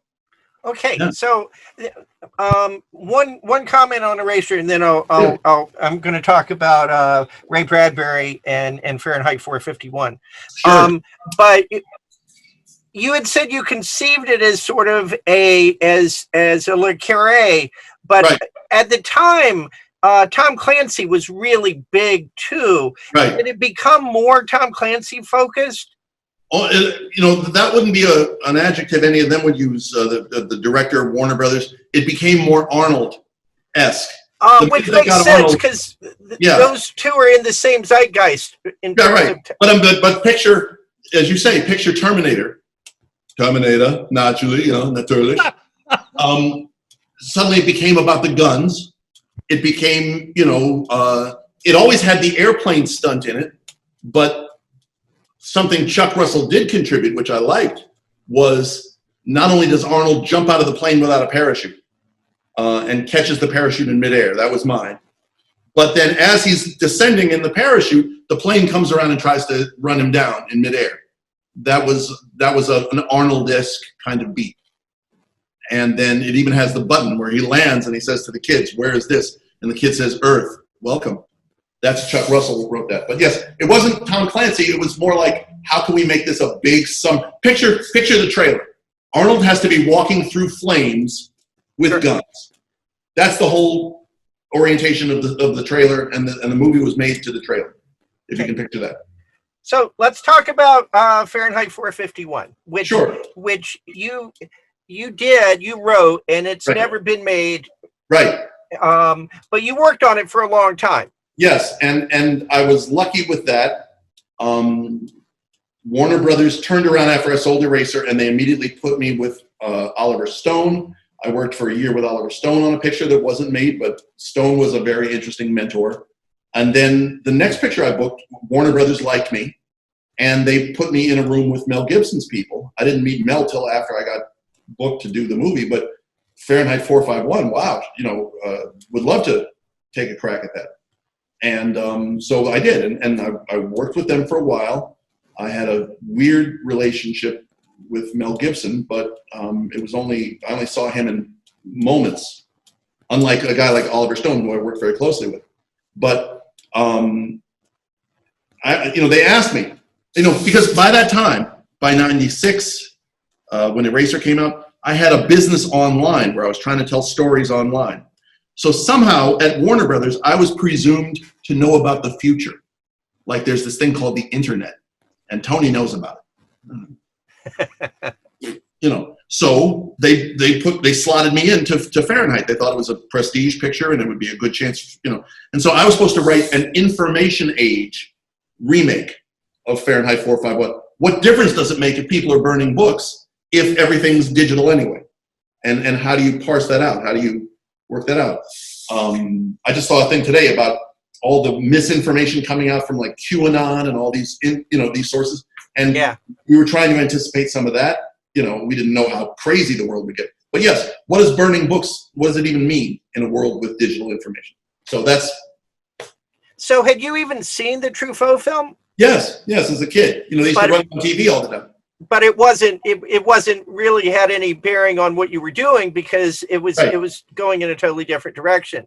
The approach Warner Brothers had, which was smart, they were like, look, it's a novel of ideas. Burning books, what does it matter? What if you burn Shakespeare, the last copy of Shakespeare? What would that world be like? It's about a Nazi, Montag, and the worm turns, and he becomes an un-Nazi or an anti-Nazi.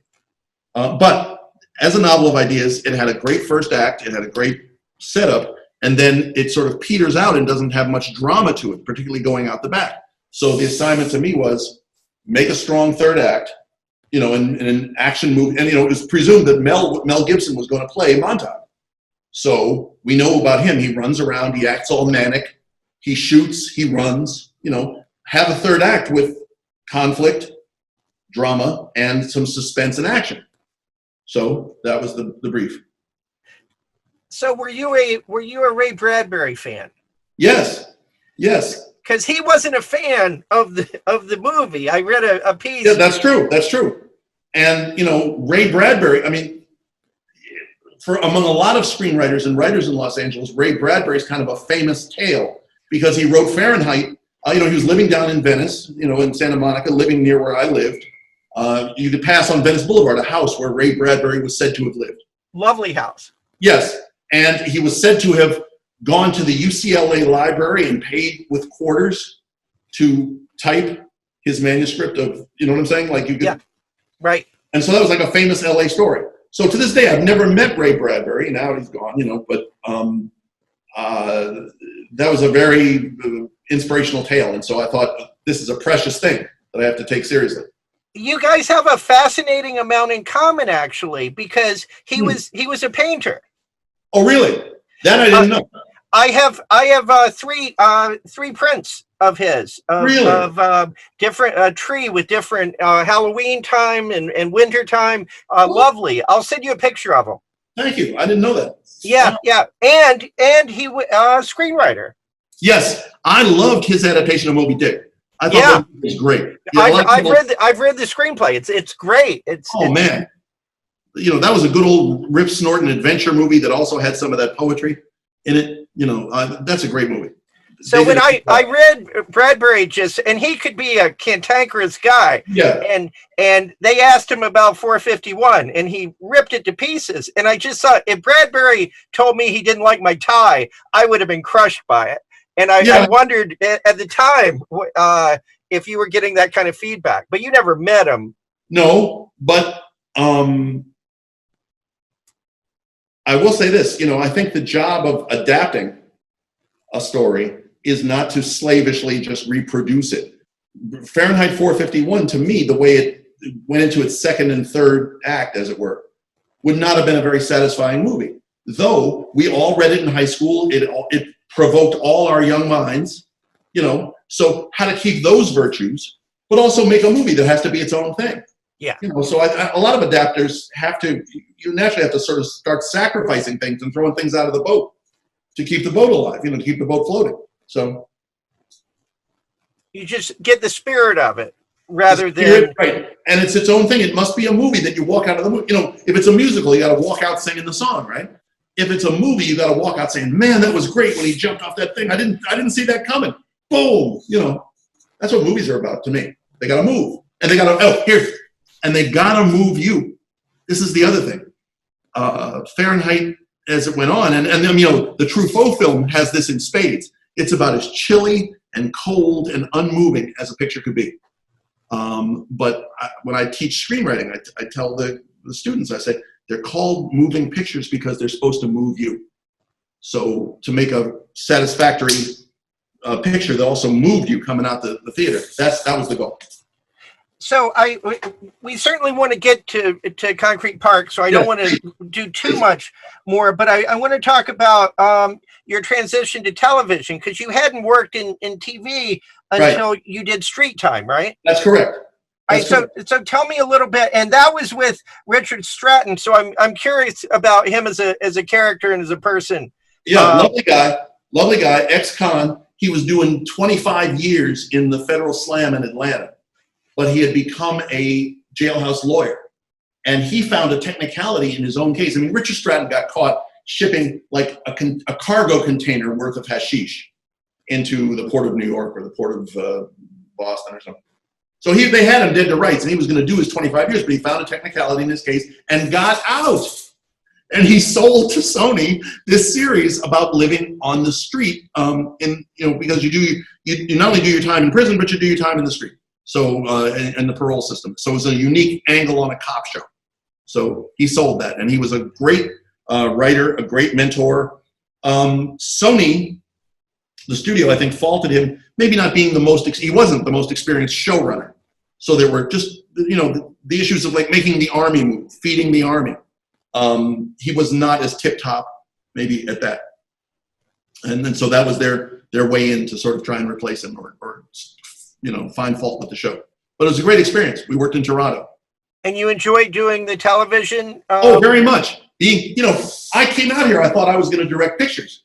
That was my goal. I didn't intend to sell Eraser like that and be slotted in as a so-called successful writer. I wanted to direct. And my idols, Francis Ford Coppola, John Huston, had gotten to Oliver Stone. They wrote pictures, they got Oscars, they got to direct. So I thought I wanted that to be my career path. It's funny too, because just to give you an example, when I wrote the script Eraser, I booked a lot of smart work after that, working for Oliver Stone, working on Fahrenheit. When Eraser, the picture came out, which was really like a middle brow, not that smart kind of picture. You know what I'm saying? Right. It was nice. I got a lot of good things out of it, but it was right here. I was not booking smart work after that. People would pitch me things like Die Hard in a Cave. It would be like, okay, there's these spelunkers. And there's terrorists with these spelunkers. And I was like, oh my God, this is going to be my career. It's going to be so awful.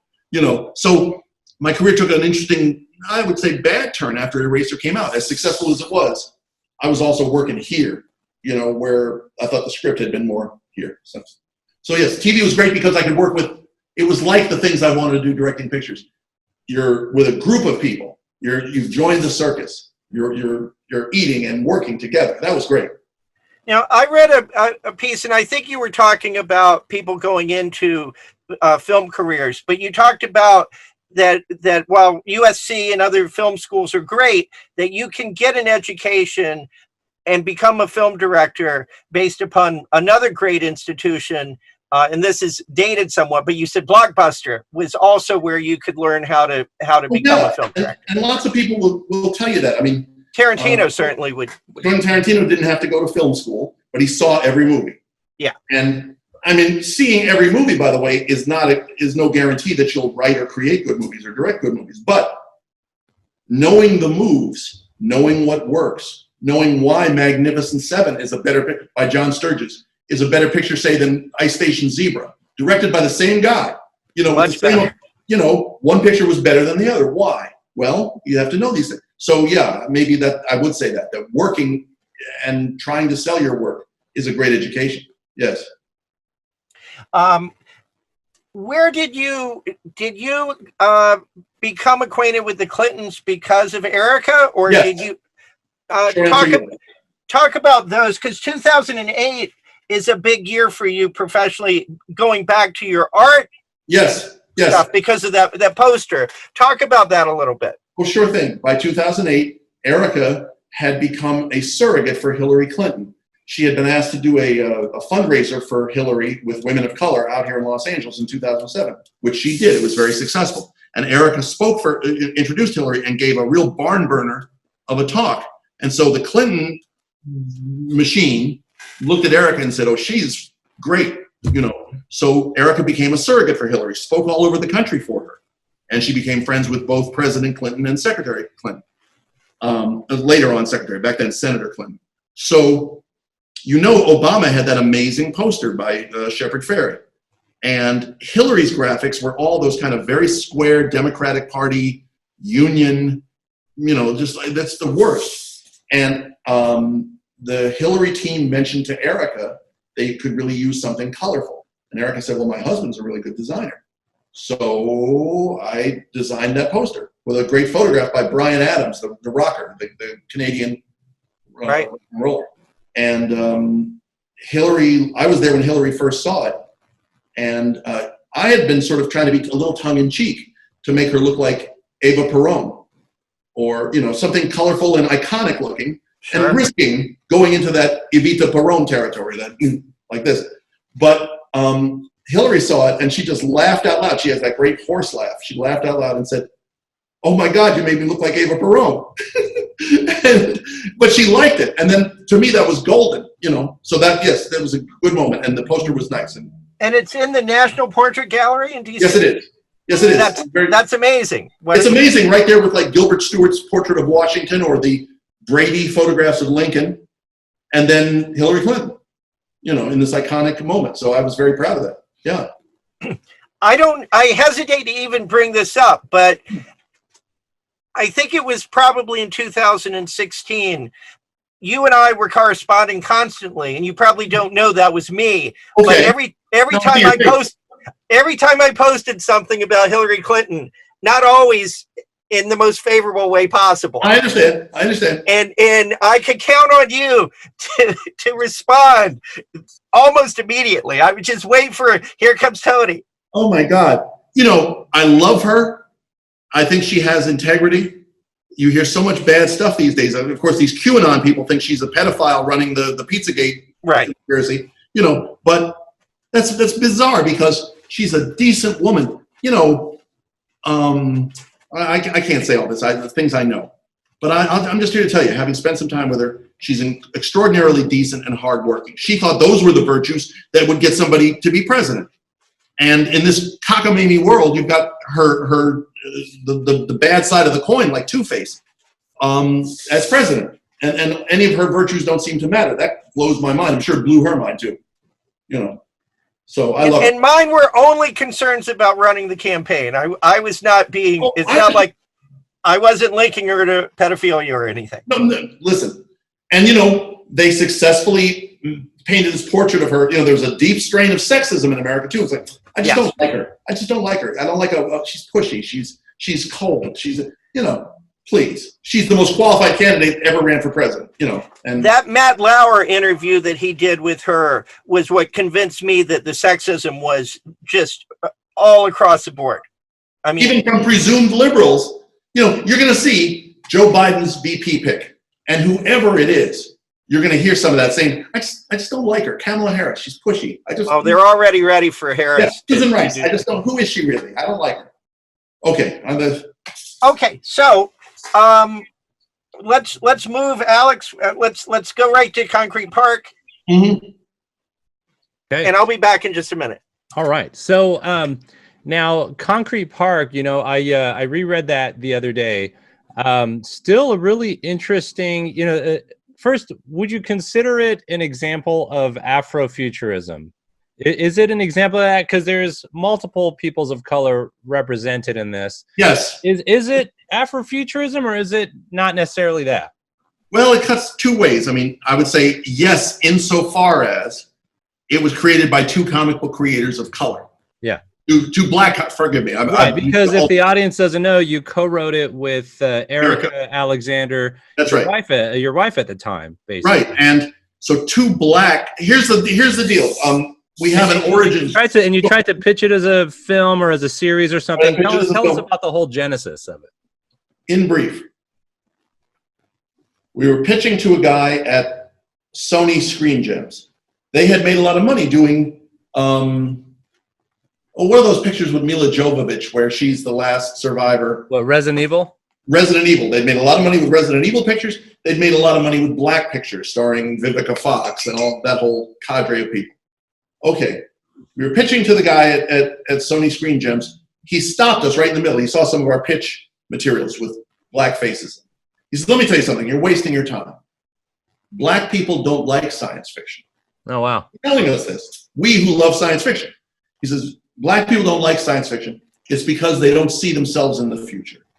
They're essentially that's crazy. That's crazy racist. They don't see themselves in the future. I think that's a terrible comment. It's a terrible comment. And he said because he felt black people were essentially nihilistic. And he used those words? Yeah.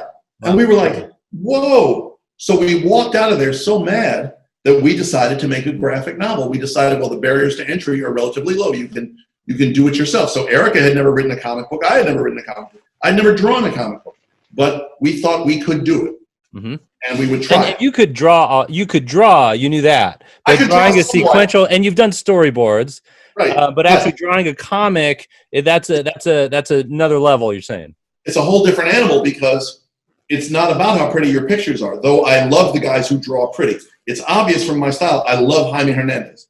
Mm-hmm. I love his work. I felt that when I read that. Yeah. Nobody draws like him. He's a genius, but he tells stories. That's the thing. He could be doing stick figures, and we'd follow his writing because the stories are great. Jack Kirby drew people with rectangular and square cubic kneecaps. I mean, he just drew crazy, but you followed the story. So drawing comic books is a very different discipline from drawing pretty. And how to draw them with clarity. That's a whole nother discipline to learn, because I see so many comics today that I can't follow. Each panel is drawn with tons of cross-hatching, tons of rays, and stuff, but I can't follow the story again. So trying to draw with clarity. So we taught ourselves based on that awful experience with that racist guy. Yeah. So so the answer to your question is, yes, it's Afrofuturism in that black people created it. It's got a broader brief or ambit for its ambitions, because yes, we wanted to see a future with all kinds of people of color in the future, different gender orientations too, because we had seen so many bullshit visions of the future. I'm looking at you, Mockingbird. What's that series? Mockingjay. Yes, the series with it's the future and Hunger Games. Yeah, Hunger Games. Hunger Games. Thank you. And there is maybe one district in there where I saw some faces of color, but really, like all these apocalyptic futures, I said, what happened? Black people didn't make it? You know, they had a cutoff, like a paper bag test, where we don't pass the test and no more black people. And, you know, there's about a billion zillion Asian people on this earth. And I never saw them in any of those futures either. That's a good point. Yeah. I think there's one Asian character in the Hunger Games books. I don't know if I remember it in the. And isn't that great that we can all, someone said, what's the definition of kitsch? The definition of kitsch and bad taste isn't the first teardrop. Oh, isn't that great? There's an Asian. Kitsch is the second teardrop that says, and isn't it great? We can all feel that way. So yeah, no, I thought those futures were inherently racist. And so we set out to make a book. We don't want to, Jack Warner, Louis B. Mayer said, you want to send a message, call Western Union. I didn't want to make a book that was good for you, like spinach, or that was that had, lessons. But I did want to make a book that just by its prettiness and its funk and its sense of excitement represented people of color in the future. So, I will say, Warner has that quote, but he also greenlit Fugitive from a Chain Gang, which is an incredible narrative about race and about things. Please. It may have been Mayer. It was Louis B. Mayer who started the Oscars and the Motion Picture Academy as an anti-union thing, So maybe it was Louis B. Mayer. No, it was Warner, but it was Jack Warner. Oh, okay. Yeah. No, he made great pictures. I'm a Fugitive from a Chain Gang is great. You're exactly right. So, and that may have been, who was his guy? Selznick? No. Daryl Zanuck. Who worked for him and later went on to be at Fox, but who made those great 30s pictures. I love those. The social problem films that Warner did. Yeah. Okay, so that's Concrete Park. It is Afrofuturism. Yes, so it is Afrofuturism.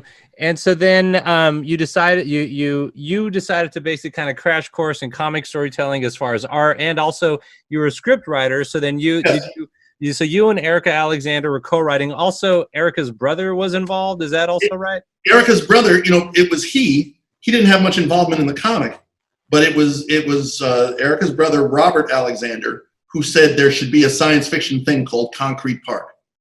And that was the start of it. I love that title because it's like it's an oxymoron. Yeah. Like jumbo shrimp, and I grew up in New York City where there's lots of concrete parks. Is there any say that again? What was the last thing you said? I'm from New York City where there's lots of concrete parks. Yes. And that's what I was going to ask, because there's a concrete plant park in the Bronx, I think. You feel like that's part of it, yeah. Yeah, my elementary school, the schoolyard, there wasn't a tree anywhere to be seen. There was, all the schoolyards in New York, they look like West Side Story with the chain link fence and the concrete. And that's your park, that's where you play. So, so that influenced us very much, that idea of an urban, we were influenced by a couple of things. The old Benny King song, Spanish Harlem, where he says there's a rose in Spanish Harlem. It's growing in the street right up through the concrete, but soft and sweet and dreaming. That's a beautiful image. Yeah, so we wanted to make a future with something beautiful in a rough circumstance. Concrete Park. Yeah, it is beautiful. Yeah, and you're right. It has that urban kind of feel to it. You're right. Yeah. And now did you pitch it to multiple publishers as the comic, since it wasn't going to be a movie TV Yes. thing? And how did you end up with Dark Horse and Mike Richardson? How'd that all happen? Mike Richardson's a genius. I had prepared a bunch of solicitation letters, trying to reach out to different publishers. Never got a bite from, you can fill in the blanks of all the indie publishers. I was writing my letter to Mike Richardson, and it had a couple pictures it had this spread. Let me see if I can show it to you. It had a couple pictures from Concrete Park, but I hadn't written the text yet. Yeah. And somebody had slipped me Richardson's email address. Here's this spread. This was let's see. Yeah, beautiful. Yeah. And I just had these pictures, and I didn't have any text to Richardson yet, and I hit send by accident. No, dear Mike, hello. I got an instant email back. That's interesting. Who are you? I might be interested in publishing something like that. Who are you? Signed Mike Richardson. Whoa! Because all the other places, not even a peep of interest. So I started communicating with Mike Richardson. That was just luck. I'm one of the luckiest people in the world. We were very lucky with that. Wow. Mike's a great guy. He understands comics art. He's a lover of artists. And he wrote me an email and said, I believe in your talent. Oh, wow. That's great. What a great thing to hear from anybody. It is. From Mike Richardson. Did he offer any input on the content at all, or was he like, you be you? You be you, except for he asked us for one thing. He said, I see a lot of post-apocalyptic futures, a lot of dark futures. Is there any hope? Yeah. In your book? And we said, yes. We see people building something beautiful even in the midst of all this bad news and chaos. I'm essentially an optimistic guy, and we hope for beauty, and Hope sees it great. He had no other input. Mm-hmm. He didn't care. He said, I think I see what you're doing. It's great. Mm-hmm. Wow, that's interesting. So you mentioned Jack Kirby, Jaime Hernandez, as far as influences for the story. Did you have any other influences other than those two? Although I do see a lot of those two in that, but also your specific thing, obviously. Tell us about other influences. Stan Lee in this way. Mm-hmm. Stan Lee once broke down for me what the elements of a 20-page comic or a 22-page comic would be. He said, you start with a mystery. Why is Spider-Man and Daredevil in the same place? Of course they're going to fight. So then, why are they there? Boom, boom, boom. Then you deepen the mystery. Then you do this. Then you then you pay it off. That's cool. And then there's the cliffhanger. Oh. And he drew me a little timeline, just like this, on a piece of paper with little hash marks going, this is what you have to have. He said, it's 2.5 action scenes, a mystery, and a cliffhanger. That's his formula for a comic book. And, there was a while when Concrete Park was being published as a monthly, and I followed that. I tried to have that rhythm where there's action, there's a mystery, there's a thing, there's a bigger action, there's a bigger mystery, and a cliffhanger. Was it meant to be a mini-series or an ongoing series? At first, we did it in Dark Horse Presents. They had an anthology, and we were doing 8 pages at a time. And we could have gone on with that forever. But Mike said, I think you guys are ready for a 22-page book. His big concern was with creator-owned comics, would you finish? Could you deliver on time? Yeah. We proved that in like 7 issues of Dark Horse Presents, 8 pages at a time. Then he said, I think you're ready to do a monthly. Can you do a monthly? I said, yes, I think we can. We did the monthly. It did okay, but it didn't sell that well. And he said, I think you can really do better by doing a graphic novel, by combining these stories, by doing a series of graphic novels. So we took our first Dark Horse Presents stories, smoothed them out somewhat to put them in the first book, which looks like this, this one. Yeah. And then the second book was all the original material from the monthly comic plus, so that's like 100 pages of material. And then we were going to do more. And then finally, just this past year, we broke off with Dark Horse. I loved working with them and everything, but the books hadn't sold as well as we wanted, and also we wanted to be free and unencumbered. And Mike had the entertainment rights, which we thought he wasn't doing anything with. Like, for instance, they're doing great. They've got a series on the air now, Umbrella Academy. Yeah, they're doing very, very well with. But we thought, out of all his many properties that he was trying to set up with TV shows and everything, maybe we were sort of lower down on the list for whatever reason. I have nothing bad to say about those guys. They were great. Dark Horse is a great place to work. But we parted ways last year. I see. Now, as far as the division of duties, basically you and Erika co-wrote it, and then you did the pencil, inking, coloring, lettering, right? Yes. Yeah. And we did it sort of Marvel style, meaning we would talk about the story. I would go and draw pages. Yeah. We'd talk about them again and correct and change and tweak. Yeah. And then write dialogue. Were you both writing the dialogue then? Yeah. Then that became. It was collaborative from starting the stories. It was collaborative. Making the outline, agreeing on all that. But at a certain point, I was like, well, we can't talk about this anymore. I have to go out and start drawing. So, because again, not only was it my first comic book drawings, but I had none of the savvy or the experience to draw on that like a guy like Kirby did, where he could just be drawing pages every day. That wasn't me. I'm drawing every panel and I'm redrawing it and tracing it I had a light box. It was that crude. Where I'm redrawing and redrawing. So it went kind of slowly. So it was good. I started drawing when I did, but it worked out to be Marvel style. You know what that means? Yeah. Dynamic, kind of back and forth, and then you kind of put it together. Then it collaborate. Yeah, it's a collaboration. But it's the artist who's pacing out the rhythm of the story, like how you get to that cliffhanger on the lower right corner of the page that makes you turn the page. Yeah. So that was an interesting education, and we got better as we went, I think. Was it a strain doing this with your wife, collaborating creatively on something with your wife? Yes. We had been working together a long time, and it's almost like sometimes, you go in a dry cleaning business or something, and mom and pop are in there, and they've been doing it a long time, and mom and pop are kind of squabbling and tired. And that became, without giving away too much, that became part of our marriage because we worked together so intensely for so many years. So sometimes we go to bed on an argument. It should be blue. It should be red. It should be blue. Red. Good night. Good night. That can be difficult for any couple. Yeah. And that's interesting. The ma and pa analogy and kind of the frustration. Yeah.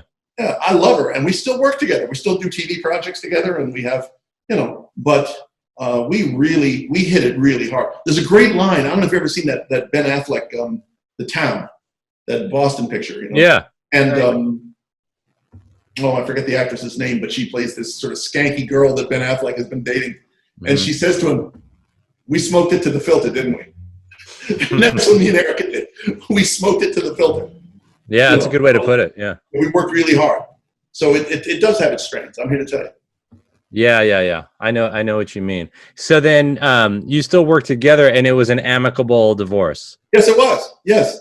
It's hard and sad. And it came in 2016 when Hillary lost. We both were on the road working for Hillary. I did another poster for Hillary. I did a victory poster for Hillary that never got seen because I was ready there in the Javits Center for the night, for her victory. And then it didn't come, So there were a lot of strains on the marriage in that year. But we continued. We have a couple scripts we wrote together that we're trying to set up and things we do together now. So are you working on continuing or concluding the concrete part story? Yes. In whatever medium that happens in. I see. So it could not necessarily be comic, basically. It could actually just be like in a movie as a conclusion or something, or maybe put it all in a movie or a TV show. I have a volume 3 that's drawn about halfway, drawn and scripted, working. Oh, really? Wow, crazy.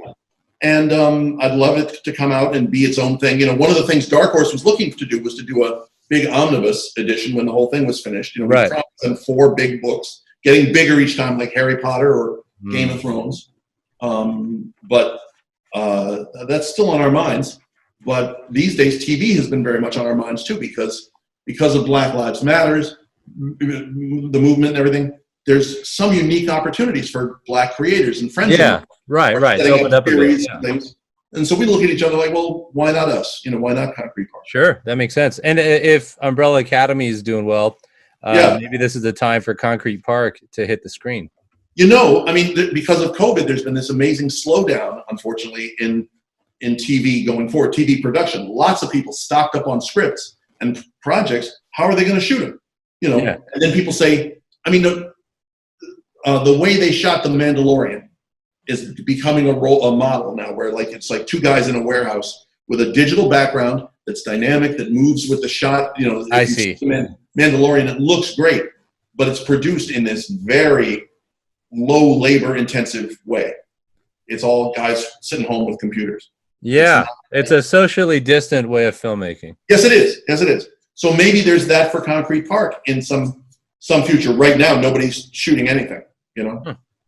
Now, the fan reaction was very interesting. There's a great critical reaction to Concrete Park. You guys both did convention appearances.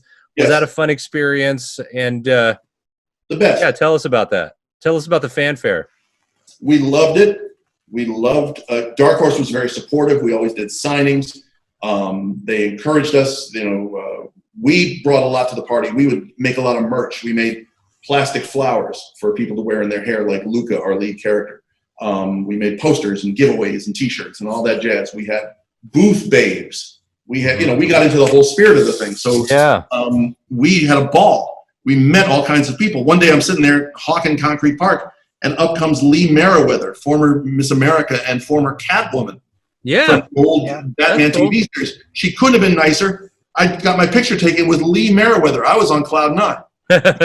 Yeah, because you're still a comic fan under all this stuff. Oh, and an old 60s TV fan. And you meet the nicest people at comic book conventions. You know, comic book fans are lovely. They can be kind of unwashed or smelly. Yeah. But good people, families. We saw some of the same families year after year. Now we're all friends on Facebook and all that stuff. So that was great. And not many authors get to be so high touch with whatever fans they have. We made new friends, new fans. We also did a whole other second circuit of like black events. For instance, there's this DJ who just retired, this guy Tom Joyner, who appeared both in the Dallas, I believe, and Chicago radio markets. He called, you know, and he did a big thing every year called the Tom Joyner Family Reunion, one of these big black events at a hotel where people pay thousands of dollars to come, like a big black convention. We sold more Concrete Park there than anywhere because Erika's a big black celebrity. And people would line up and just buy boxes of our books. So we had that circuit going on as well. We appeared on radio. We did a lot of radio, morning drive time radio. And that got it. People would walk up to us in San Diego and say, I heard you on the radio. So it was great. You know, that was a great experience. Yeah. You know. Yeah, that's great. Well, I'm looking forward to the next chapter in whatever form it may take. So, just off camera, I've got this huge digital drawing tablet that I invested in to draw Concrete Park Volume 3, and it's coming. I mean, we have some great places we want to take the story in, and over the past years that we've been doing Concrete Park, naturally, we saw Game of Thrones and how well they did that. And you want to talk about somebody raising the bar for what an immersive story world could be. I thought they did a very good job with Westworld just recently. And also Watchmen. Amazing. Watchmen was amazing for that. Yeah. You know, and Dr. Manhattan turns out to be the dude and you know, the whole thing. Great from top to bottom. It was. Yeah. We thought, and then, you know, Game of Thrones, by the way, even in the time we sold Concrete Park, when Game of Thrones started appearing, we started reading the Game of Thrones novels. We loved them. But that's why there's a map. A map, yeah, that's awesome. I love that. And you actually have a glossary. We have a glossary. The glossary was something we always were going to do. But the map, man, we were like, great fantasy has maps. Lord of the Rings, Game of Thrones, us. Maps. You're right. You know. Commandy had a map, I think. Well, that's right. That's right. First issue. Yeah. Right. That was a lot of fun. I love that. Yeah. Commandy was great.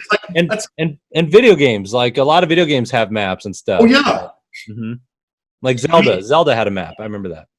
That's how I got into the internet and everything was in 1995, 6, whatever. There was this old video game, Myst, and it had a map and everything. And I wanted to make interactive games for a minute. And then people said to me, no, the good place to tell stories is on the web, man. Forget making what are they called? CD-ROM games. Don't make those. Be on the web. So I've been on the web ever since, telling stories, doing stuff. And maps. Got to have maps. Kirby was ahead of all of this on the internet stuff with OMAC, and there's an OMAC aspect to this too. But OMAC had all of that stuff and social critiques. Yeah, just amazing. OMAC. That's a good connection. Yeah. You know, the books have not been written yet about Commandy and about OMAC and a lot of Kirby's later work. you know, his eye problems got so wonky that everything, after a while, had a slant to it. Everything was a little weird. But his ideas, he just kept on going. And in those issues of OMAC, it's amazing. Just one after another. You're right. You're right. Wow. I love all that. Yeah, I don't think about OMAC much, but I do love those comics. Yeah. So I'm glad you mentioned Watchmen, because I was going to say that I remember teaching Watchmen in class, and it wasn't tracking well with the students, especially. And then 9/11 happened, and it became an entirely different device. And I wanted to say that to some degree, I see that with Concrete Park after this year's Black Lives Matter movement, because that first couple of pages of the very first story with Isaac in Los Angeles is exactly where we are at the moment.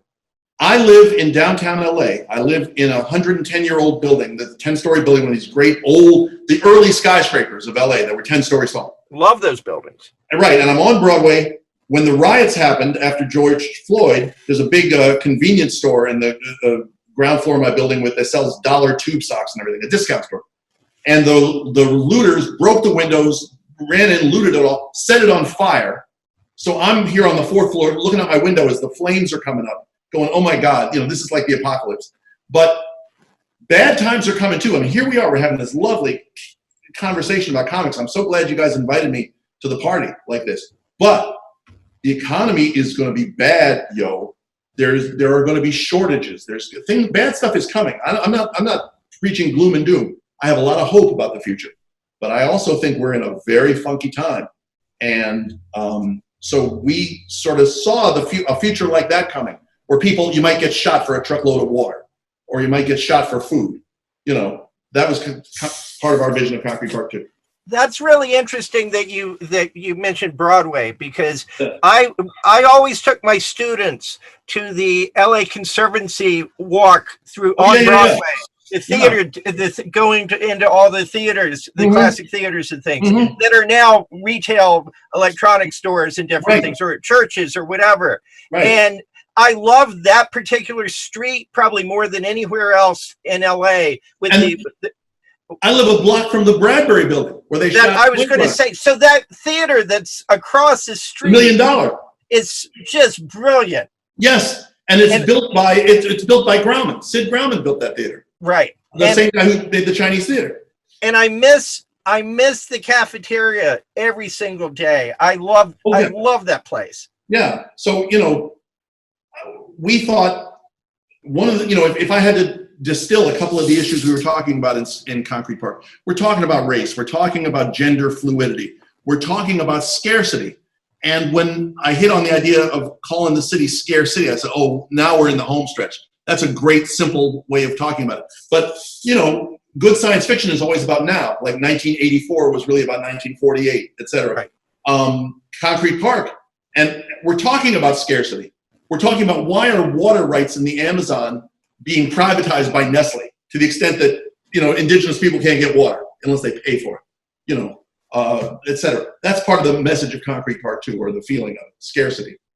So I want to talk about film references a little bit in relation to or influences, because excuse me if I missed it when Alex was talking to you, but City of God seems like one of the obvious ones. That was a big influence on us. The heat, the way it looked. It's very perverse. I ended up working with Alice Braga on Queen of the South. Because she was in City of God. But we loved that look. We loved District 9, showing science fiction. Normally the aliens always land in Washington, D.C. or New York. Why? But landing in Johannesburg is already a great idea. And so we love that film. Obviously the tattoos go back to concentration camps and things, but I wondered if Fincher's Alien 3 was also an influence.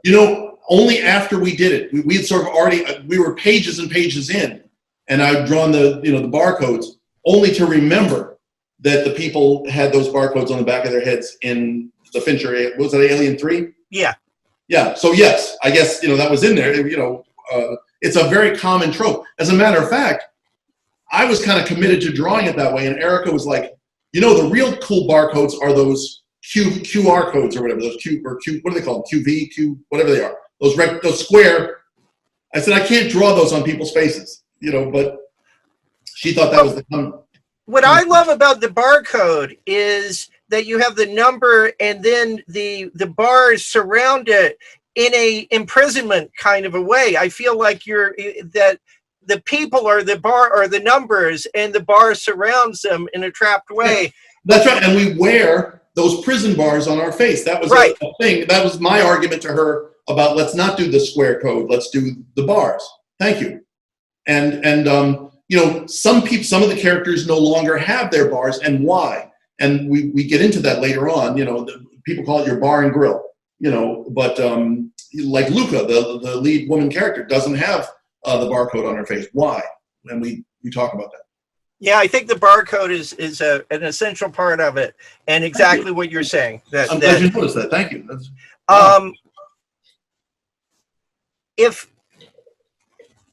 When you were doing it and introducing the characters in these like huge, I mean, your graphic sense isn't traditional comic sense at all, in that you're having these intros almost like old school. Here's the catch up, here's the character from right. reference points. Did you meet any resistance to doing that? Because I love it. I mean, it's a great start to the series. To me, they're like the beginning of Jules and Jim. With like freeze frames and like da da da da da bang. Right. I was thinking that. Bang, and then you cut. And so you introduce a character. You have I do have these big graphics because I kind of realized we were trying for Game of Thrones sized cast. And there's 50, even though now in the 2 volumes, there's like 56 speaking parts. And we want to visit them all. There's main characters, just like Game of Thrones. There's main point of view characters. And those point of view characters, get those big graphics. Luca, bang, So that was, it was meant to be like film freeze frames and. And then I mean, you've mentioned Game of Thrones several times, but I'm struck by the Kirby Fourth World aspect of it in that with New Gods, because it's sure you've got Orion and he's central, right. But it's now here's Metron, here's it goes through it lickety split and gives you all of those, and the characters are not straight villains in the way that especially Silas is Metron to me. He's not, we don't know what he is, but so I really had such a Fourth World feeling to the whole thing. And Kirby couldn't stop himself. He was like Dickens in that, like halfway through a book, if he came up with something great, he'd just throw it in there anyway, even though he hadn't thought about it from the start. Like halfway through New Gods, you get the Bug or the Forager, that kid, and all the bugs with Mantis. Suddenly he's like, oh, I can work Mantis into this as a bad guy, but I know he didn't have that from the start. He just one day said there should be this guy, the Bug. He's great. It's leaking out of his ears. The creativity, really it's like, oh, who's that guy on a horse? That's and it's like, well, that's just because it's Kirby and he can't help it. Or the story. So I says, Jack, who's the guy with the surfboard? And he says, that's the Silver Surfer. Galactus needs a herald. I said, oh, that's pretty good. That's how Kirby was. And actually admitted that. Yeah. Yes. That was Jack's thing. Yes. I mean, because, they had Galactus. They wanted to do like a godlike character. God thing. But to make a good story, it's, that guy's like the end of the story. That like 2 issues in, the guy finally shows up. But in the meantime, there should be a herald. And I can see Kirby going, yeah, the guy comes in, they have a fight. The Fantastic Four doesn't know who he is. They fight, they mix it up. The Thing throws him across the city. He throws the Thing. Then you got a story. So. Yeah. Also, I like how you confront. I like how I'm blurry as I'm saying this, but the shape changer. I'm actually shape changing as we speak. You are. But the shape changer in Concrete Park, there is a funny. See, there's a natural intrinsic issue of gender fluidity and being a shape changer.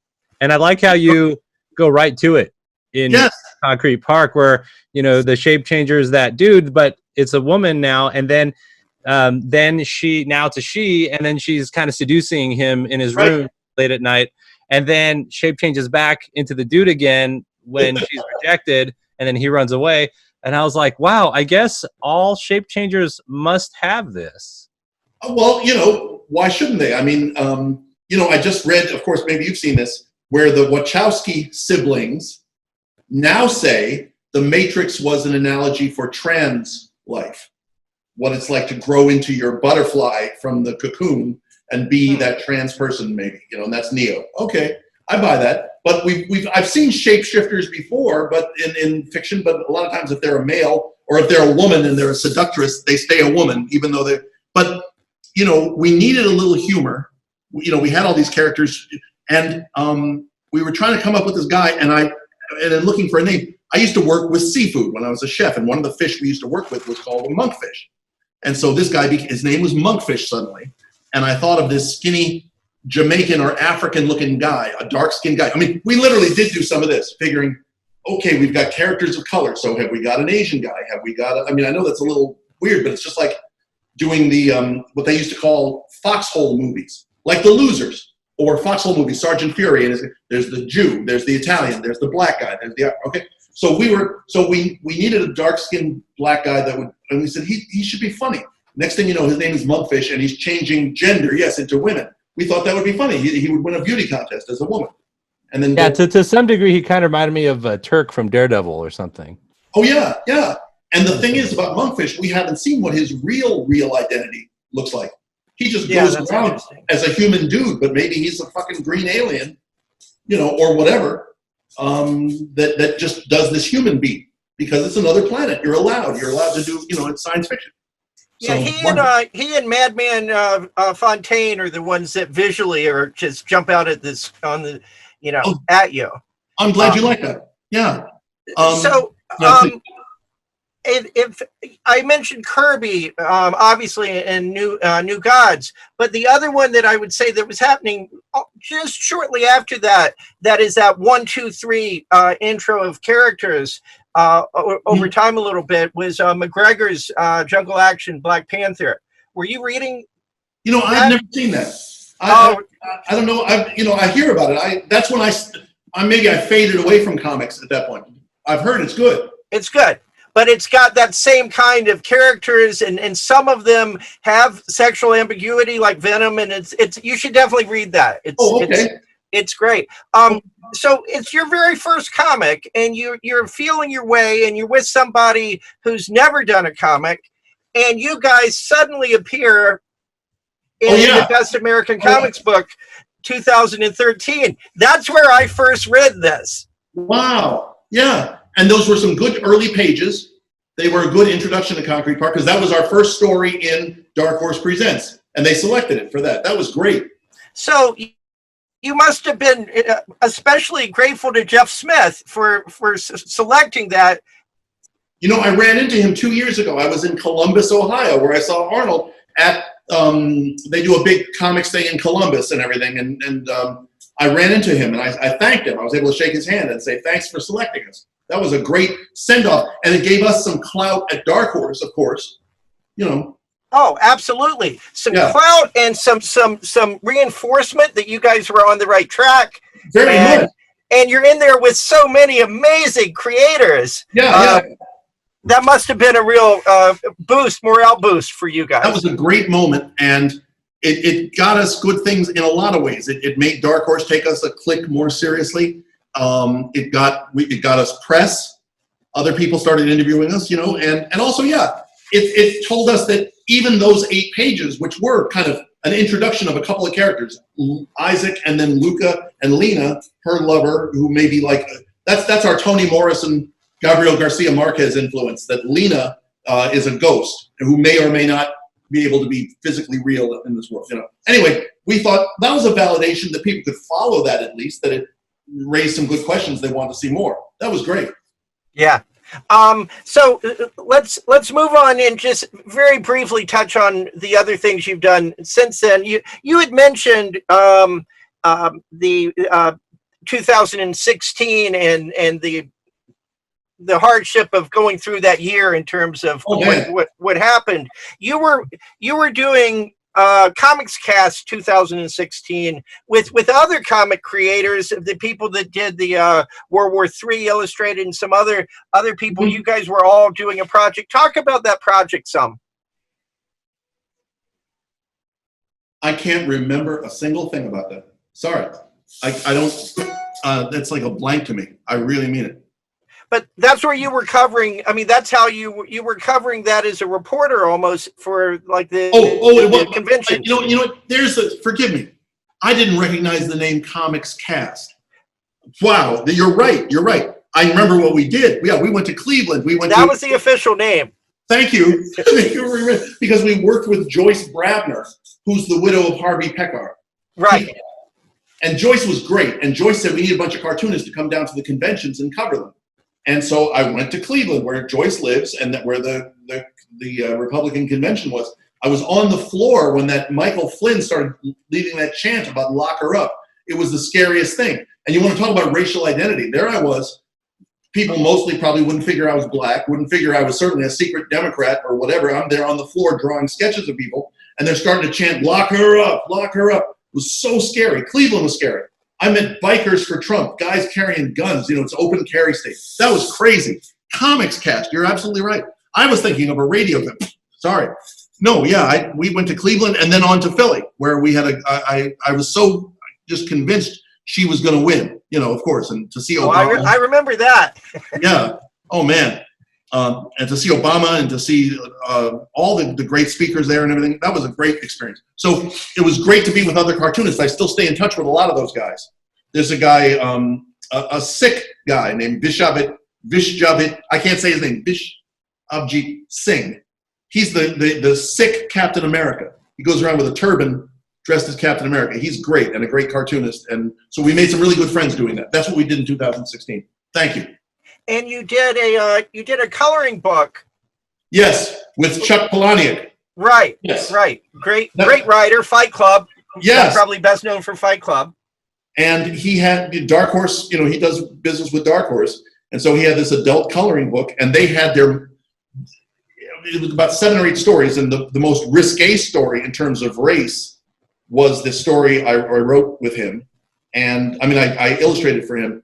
And I think, as much as anything else, they hired me to do it because they were covered then. If there was controversy about it, they said, well, look, a black guy drew it. Because it's like a sex club with people masquerading as Harriet Tubman and all this stuff. And it's a little, you know, it was bound to be controversial. It actually worked out just fine. And Chuck turned out to be a great guy. And is there a sign-up sheet for this club? No, I'm just kidding. Yeah, really, how can we... How did you do that in terms of, did you visualize the colors and then remove them, or did you do Not at all. Not at all. Dark Horse showed me some work that other people had done. And I thought, no disrespect to these other artists, but I thought it was kind of busy. And you know my style. I draw with heavy black outlines and not much inside the holding lines. And that's one of the things that leads people to think it looks like Jaime Hernandez, is because I don't do cross-hatching. I don't spot blacks inside the characters even. I don't do much of that. So my work is like anti-cross hatching. It's the anti-Jim Lee, the anti-Wildstorm of I'm really dating myself again, but that's my work goes away from that. So they had a lot of people who'd done these coloring things, and I said, no one's ever going to be able to color that. The little black, the areas to color in are so small. So I tried consciously to make Tony style, black outlines, empty spaces. That's all. I didn't visualize any colors. I just tried to make good black and white drawings that would be easy to color in. That's interesting, because you're somebody who uses coloring the way some use inking. That's yes. Short answer, yes. And yeah, you're expecting the colorist to bring that same level. I'm curious about the book now. I don't. You'll see that some of these people, I'm like, these little, I was like, who's going to color that with crayons or markers? It can't be done. It's, you know, the book is this big. It's like, but I tried to make good, interesting Tony style illustrations that would be easy to color with markers. Yeah. Yeah. I think I saw a Charles Vess coloring picture once, and I thought, I don't know how anybody would do that. Yeah. Some of the work is beautiful as black and white illustrations. It's great. Yeah. You know. And then you've also got a series of pictures that you're paintings you're doing in relation to Trump's rogues gallery, so to speak? Oh, yes. Every day I get up and I see the news, and it's like, so, I'm an old lefty. My resume used to say proudest accomplishments, help stop the Vietnam War. That's me. And so to see Trump, and we, very early on, I decided this was a gangster administration, a bunch of criminals. I know Trump from New York City. Trump was always a criminal. He was, in New York, you go like this. The guy's mobbed up. He's like this. He's he's a good fella. He was always a gangster. He was always mobbed up. So I made this series called Gangsters, where I treated them like rappers. Gangsta, it was Ganksta, Gangsta. And every day I do, they're like political cartoons, except I use manipulated photographs and I try to make funny headlines and just trying to call attention to how criminal this stuff is. But I also did a series of paintings to go with those. We had a gallery show in early 2018 here in Los Angeles. It was great, very well attended, sold some prints, didn't sell my paintings, so I've still got them here. But yeah, I love to paint, and this sort of animated me. These past 4 years, I've done more visual work than I've done in a long time, just fighting the Trump administration. And then you also you're back in you went back to television. That's as correct. Well. And please tell us about that. I loved Queen of the South when it first came out, and I had written a feature script for RKO, the RKO, that old film label that did King Kong. They were back and they were remaking their old library, so they had a picture in their library called Lady Scarface, which had come out obviously as a response to the Howard Hawks Scarface. And it was an awful picture with Judith Anderson, the woman who played Mrs. Danvers in Rebecca. She's like, now I'm the mob boss. I'm Lady Scarface. See, It was awful. But I wrote this picture. They asked me to write a picture of a young Latino woman coming up, fighting to break into the drug game because she has to stay alive, blah, blah, blah. I wrote that for RKO, and it was a perfect writing sample for Queen of the South. And I loved the show so much. And an old friend of mine that I had lost touch with, Natalie Chaidez, was the showrunner. So I submitted my script to her. I said, I think I'd be a good match for your team, a good fit. So they put me on the team. And I got to write Lady Scarface. Queen of the South, which is, as I say, very like the feature I'd already done. I loved it. That was a great bunch of people, great cast, hardworking, filmed it in Dallas, substituting for Mexico, so I love that experience. That was great.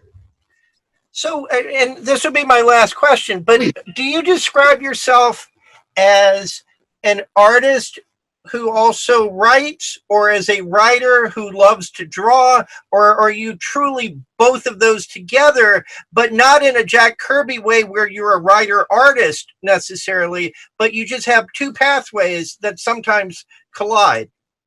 Interesting. I mean, it's a breath mint. It's a candy mint. It's two mints in one. What does that tastes great, less filling? I was going to do Reese's Cup, but that made it more controversial. You got chocolate? No. But there it is. Is he black? Is he white? Yeah. I think your last example, actually, like Jack Kirby, like a artist-writer. I am that guy. I think I don't see any difference in the two hats at all. Okay. That is storytelling.